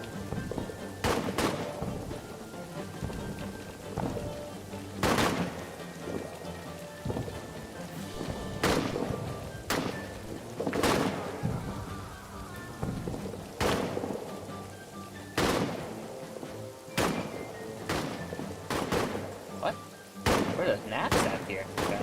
We need covering fire for these two, so.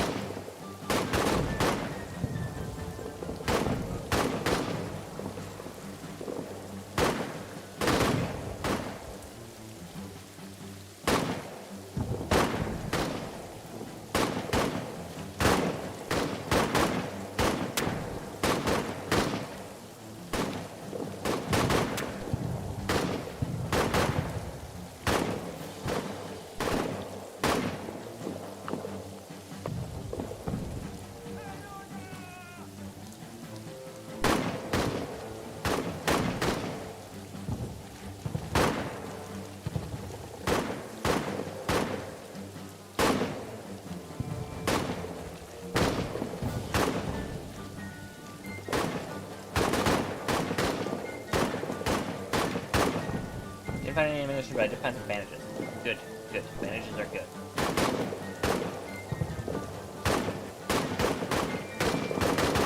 We're gonna be bush campers, I guess?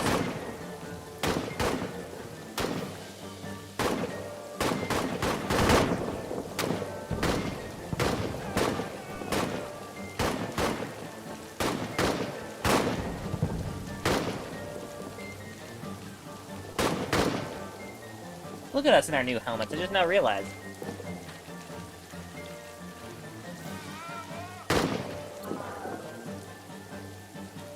Where are the French even? I don't even know where they are.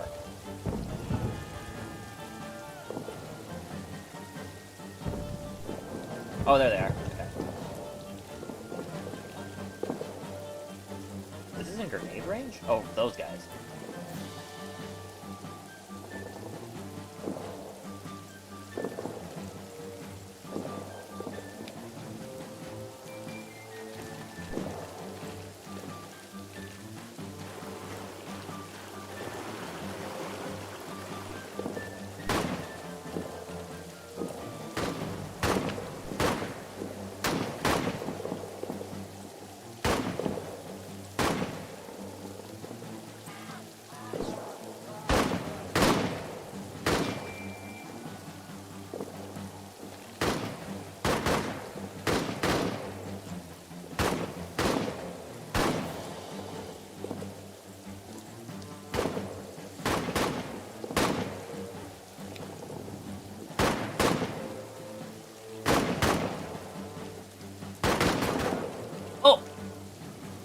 that just got shot?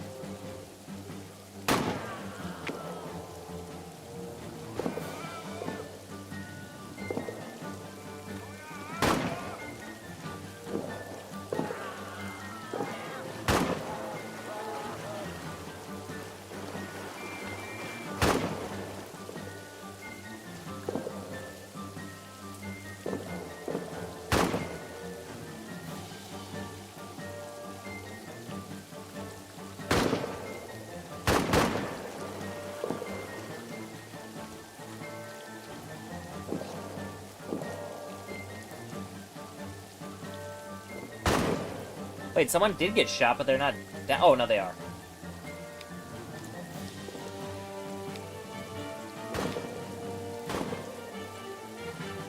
Oh, it was male, okay.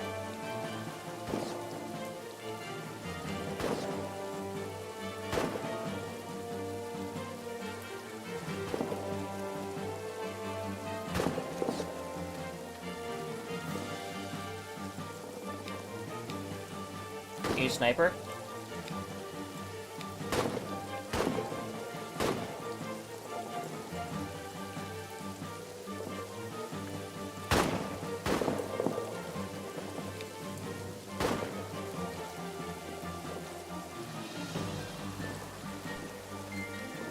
Get your shot in, Lotes. You got him. For Ackerman. Oh, wait, no, wait, hold on. Now he's got it, right here. Bang. I think he missed.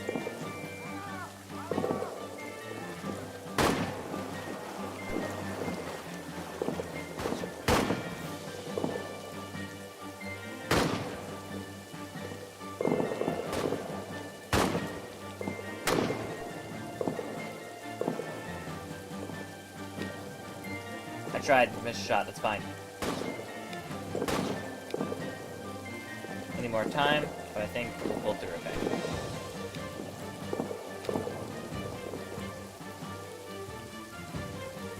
Good shot.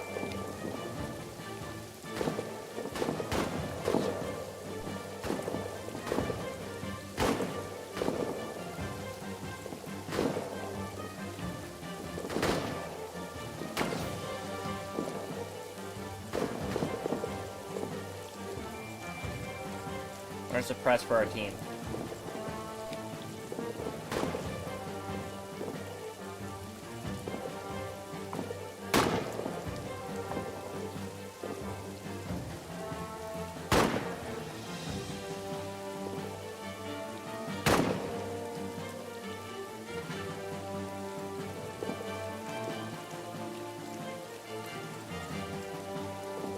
Okay, they're pushing forward. Rifle's jammed. Okay. Fix your rifle.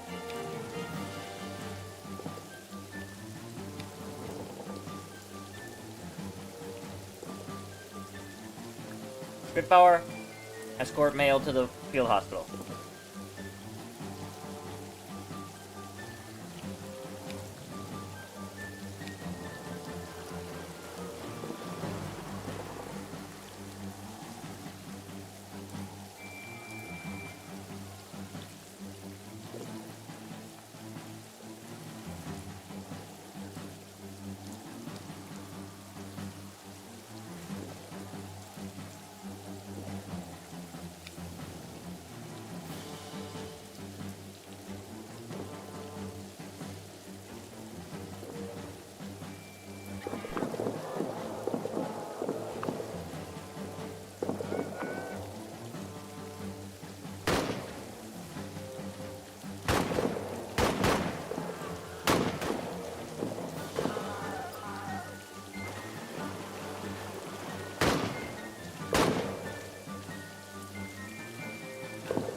Rifle's working again. Okay.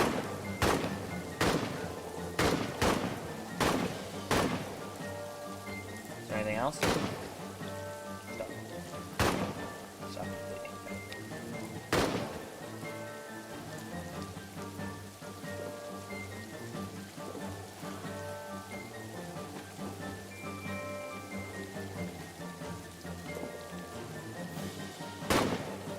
Push forward!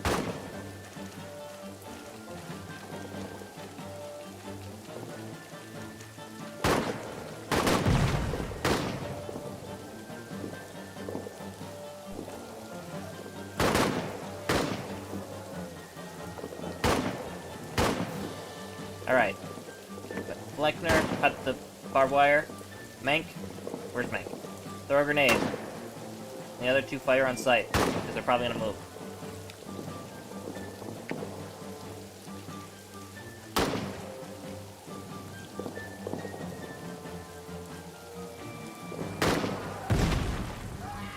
That was a perfect shot.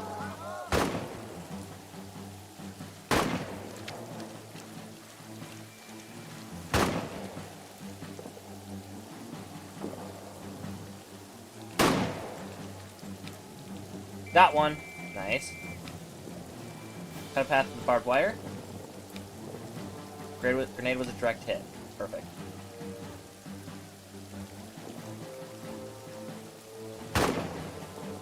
Why did we cut through if we're just gonna go around?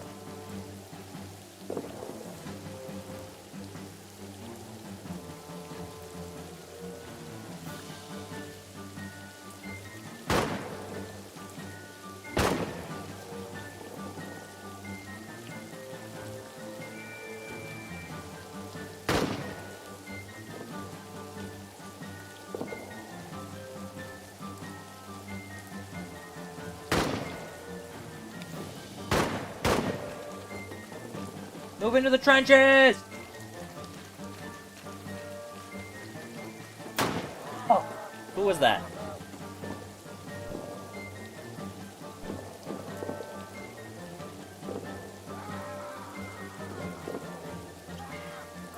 Maybe it's drawing. Donner, no! Go save a medic.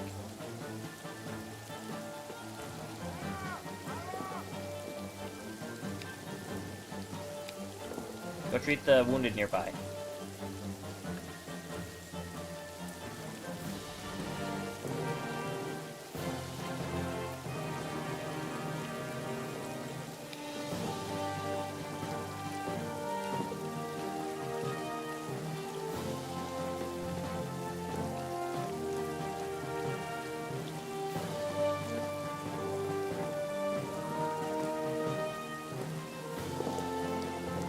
We showed them we are victorious!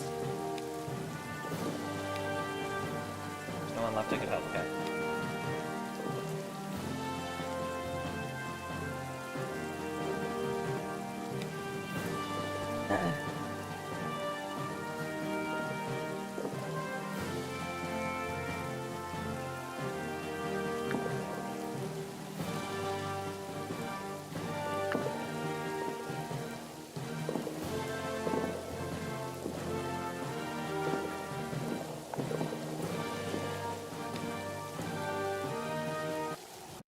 So they all have, like, special abilities? I didn't know that. That's cool.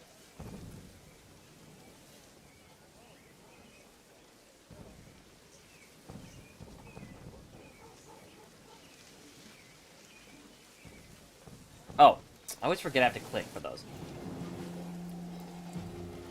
We have 2 in the field hospital. Let's get Fleckner to help.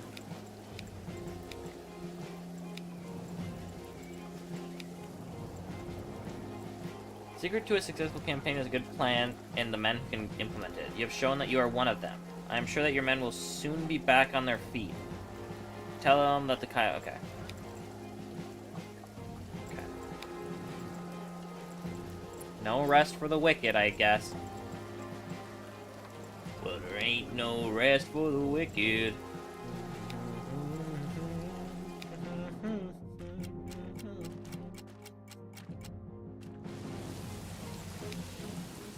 Been released from the hospital. Released from the hospital. Cool beans. Resupply! Perfect. Control and secure the area.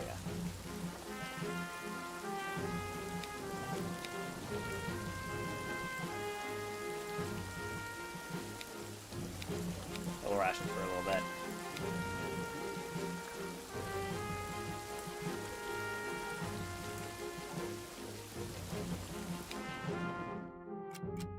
Oh, wait, did I not put anyone on the patrol? That's my bad. Well, I had gone off on a good time in the village tavern when Schmidbauer came to me indignantly, whatever. The moral decay in the troops is unbearable, he said. Sodomy, alcoholism, and depraved activities. He looked horribly disgusted. If I may say so, Herr Unteroffizier, even between man and man there is... He could not say.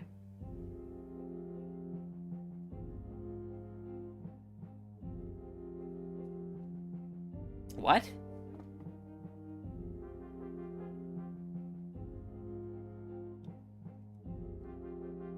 I don't even know what he's saying.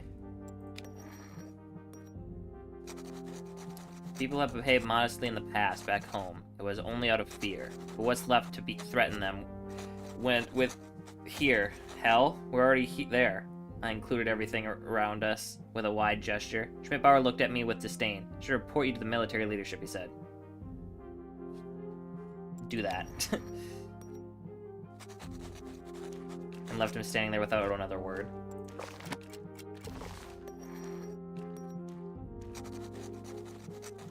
It was already late by the time I made one last round. There was a loud rustle coming from one of the tents, as if someone was writhing. And at the same time, I heard whimpering. I ran over and found Menek tossing and turning, obviously plagued by a nightmare. When I grabbed him by the shoulders, he flew into a rage, resisted my grip, and thrashed wildly before he finally woke up.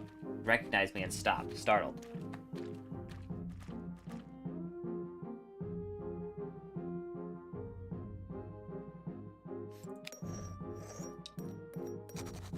What's wrong with you? Why are you attacking me? I asked, horrified. I mistook you for someone else, Menek said, and pulled the blanket over himself, even though he was full gear anyway.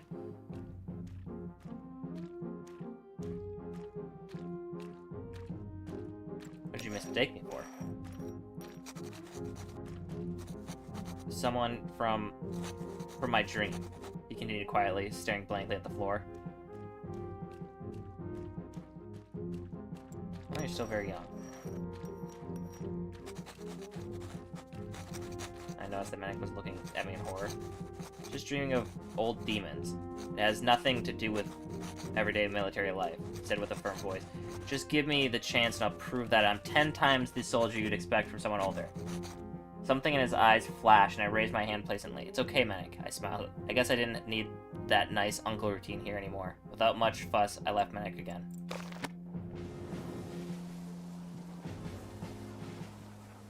These two became rivals, really.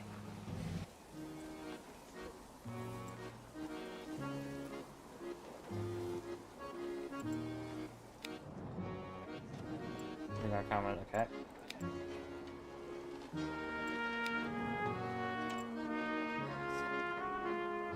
Alright, the two people that got hurt in the last fight should go to the pub for sure.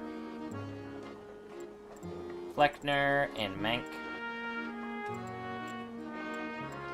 Schmidbauer. Unless there's something else I can do.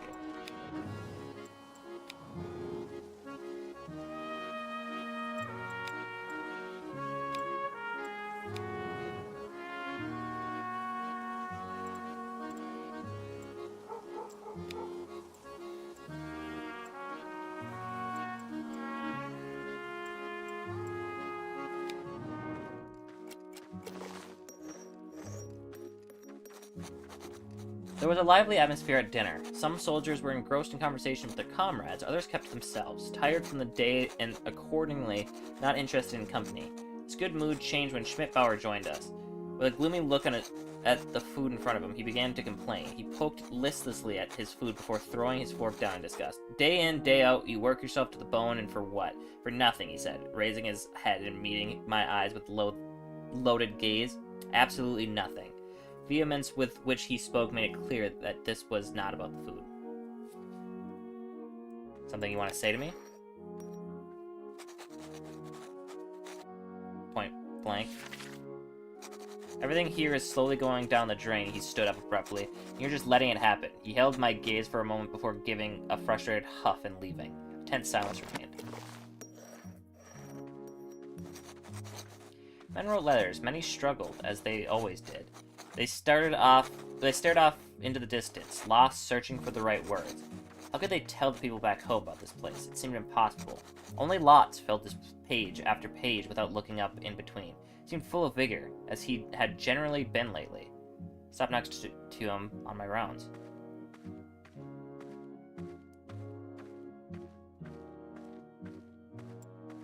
Briefly right along. Glance over his shoulder.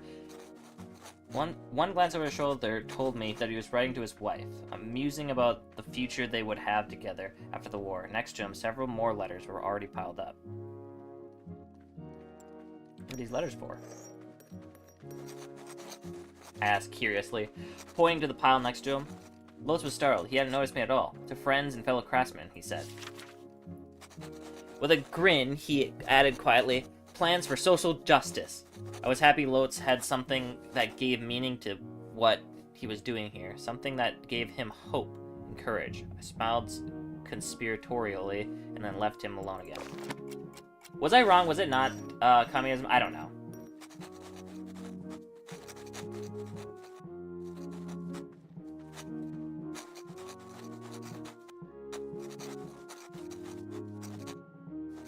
Oh, sorry. An unusually large number of my men were sitting together that evening, playing cards or talking quietly. I too was in the mood for company. The atmosphere was somber. 2 years ago today, the war begun with the Sarajevo assassination. Archduke Franz Ferdinand, that's the name of the guy. Heir to the Austro-Hungarian throne, and his wife were assassinated during a visit to Sarajevo in a long-planned attack by the Serbian secret society Black Hand. This assassination is now considered to be one of the factors that led to the July crisis and ultimately the breakout of the First World War. It was a sad anniversary, and one that many of my men, myself included, found difficult to bear. Schmidbauer dropped his cards on the table and suddenly said loudly, "Actually, we can be glad that things finally got off the ground back then. I mean, it was unbearable. Now we can just at least do something for our country instead of just waiting for something to finally happen." Irritated, Lotz also lowered his cards. "You think this is better?" "That's the same talk we heard back then. A little war now, a brave stand for Vaterland, and we'll be in Paris by Christmas eating frogois. And where are we now? We'll probably still be lying here in the mud next Christmas with nothing but Kommissbrot, were dark, long-lasting sourdough breads that were issued to soldiers in the German army. The bread were baked close together, which resulted in their typical box shape. The crust only on the top of the loaves to meet demand. Some of the bread was baked away from the front in bread factories during the First World War and stored in tins. There were persistent rumors that due to grain shortages, the rye and wheat flour used was cut with other substances such as sawdust or ash. And the fear that soon another one of us will bite the dust.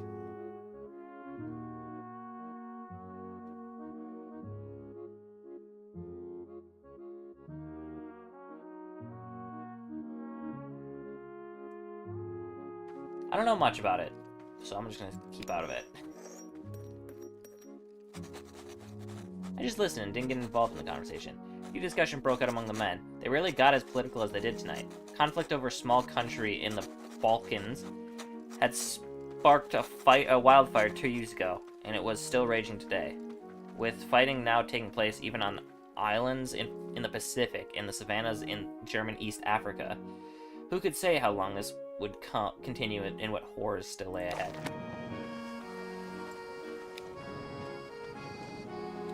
Back to the trenches.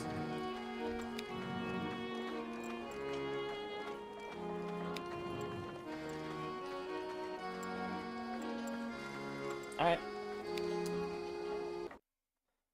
How long have I been playing for? 2 hours? Okay.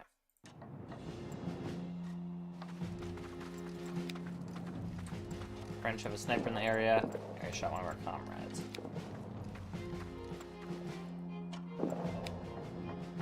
We need more space here. Okay.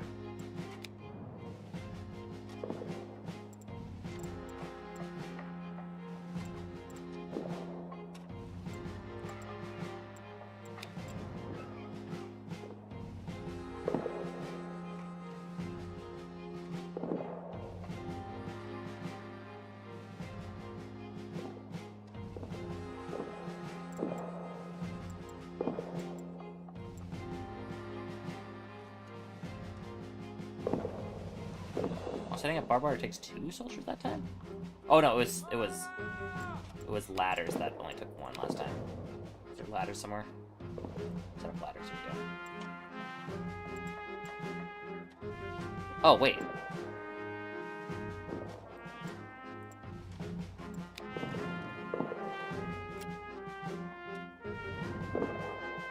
Are you kidding? Come on.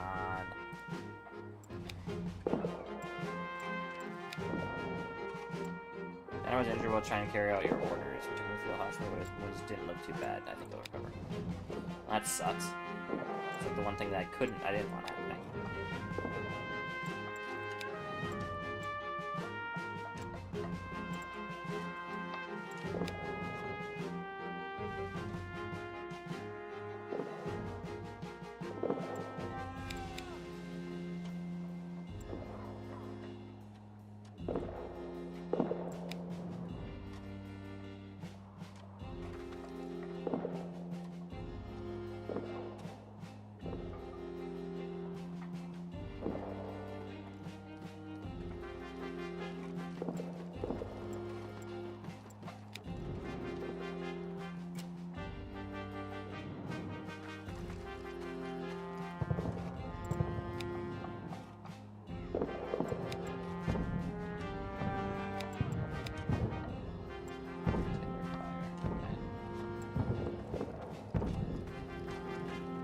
We got a day extra.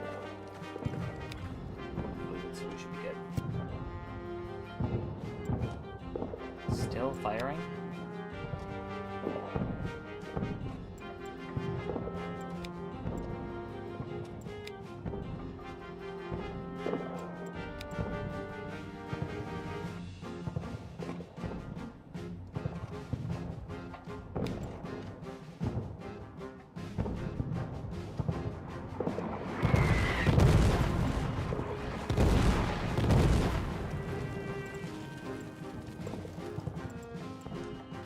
Not much we can really do about it. Still going.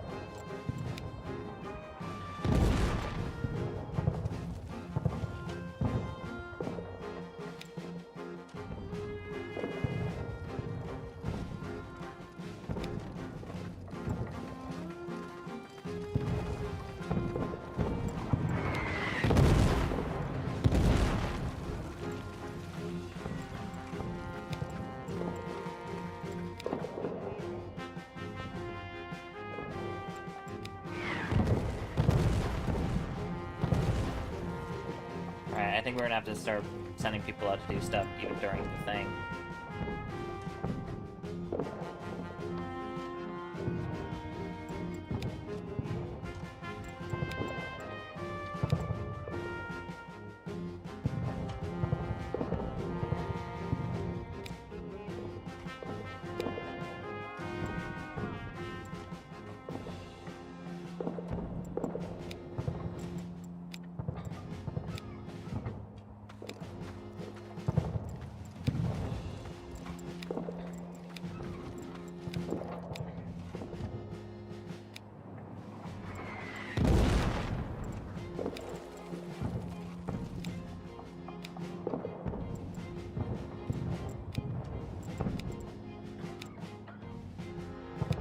Alright. So we got fetch rations.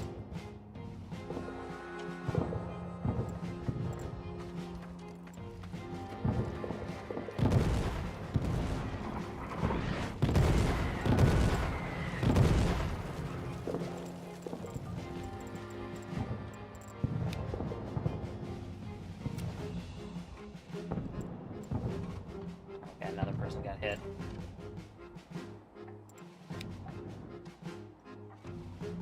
Here are your orders. They look too bad, okay.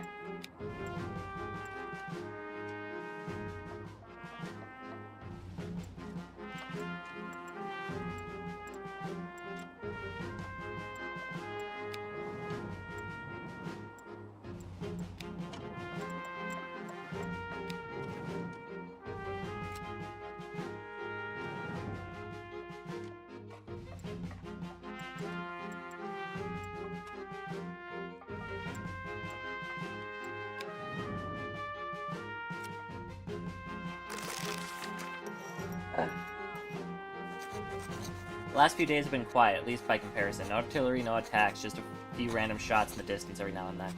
Occasionally the barking of a dog. The dog actually belonged to the medics, but he often ran around and quickly became popular with the soldiers, mainly because he barked when something was in the air. He could sniff out gas. Sometimes, though, he just barked because he smelled food or because a soldier was snoring too loudly. Every time, Mael flinched. At first, I hardly noticed it, but lately I've noticed it more and more clearly. Not only with every bang, but also with every bark. His hand immediately went to his gas mask, and last night he even had the mask on while he slept. This morning, somewhere far behind him, a grenade had gone astray. Suddenly grabbed his... Oh, yeah. And tore it open to get his mask, even though there was no sign of a gas attack.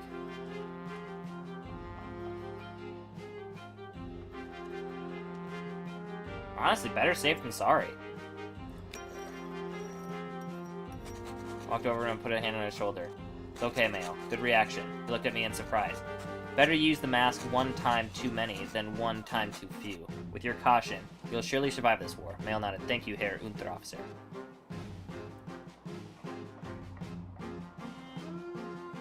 I sent him back to camp to rest. You're getting a short break. Go back to camp and rest. Before he could object, I added, "That's an order, Mael."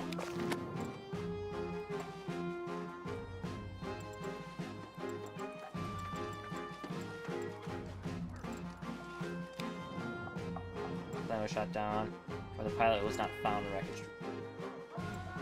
Oh, man.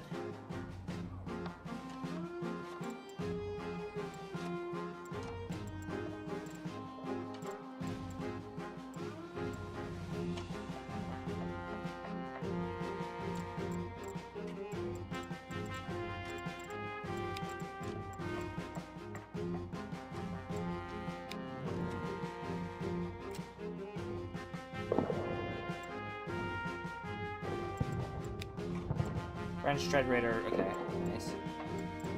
Found the enemy pilot. He ran right into us in a small area of the forest just outside, and went over the lieutenant and treated him. The lieutenant treated him almost as an equal.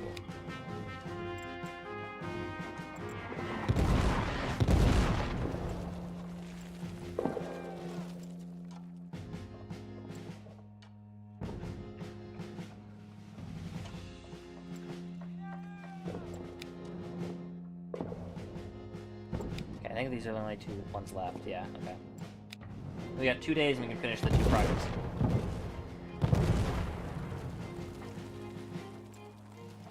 We don't need to fetch rations, I don't think.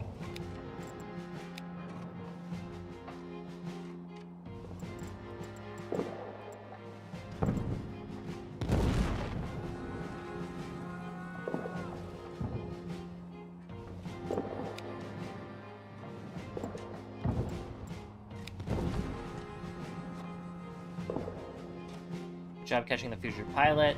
Darilo really tried to sneak through our trenches at night. And without his airy steed, he is still so brave and daring. Admirable. Truly a knight in flying armor that many of our ordinary soldiers, the Unterofficers, could take as an example.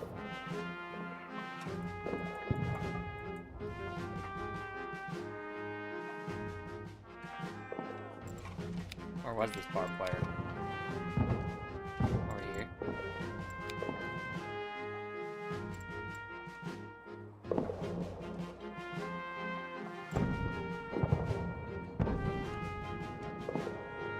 I think I can not do what he asked for one day.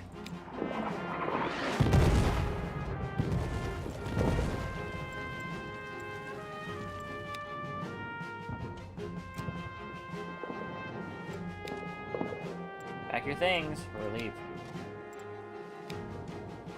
Boarding back for my break, okay. A little too late.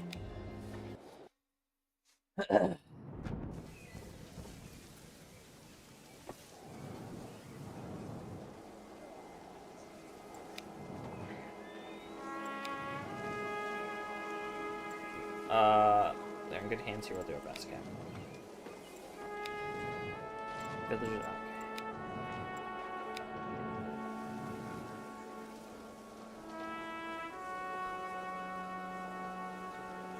Am I Did I finish? Is there an actual end? I know this game is in early access, so I don't know if there's an actual end.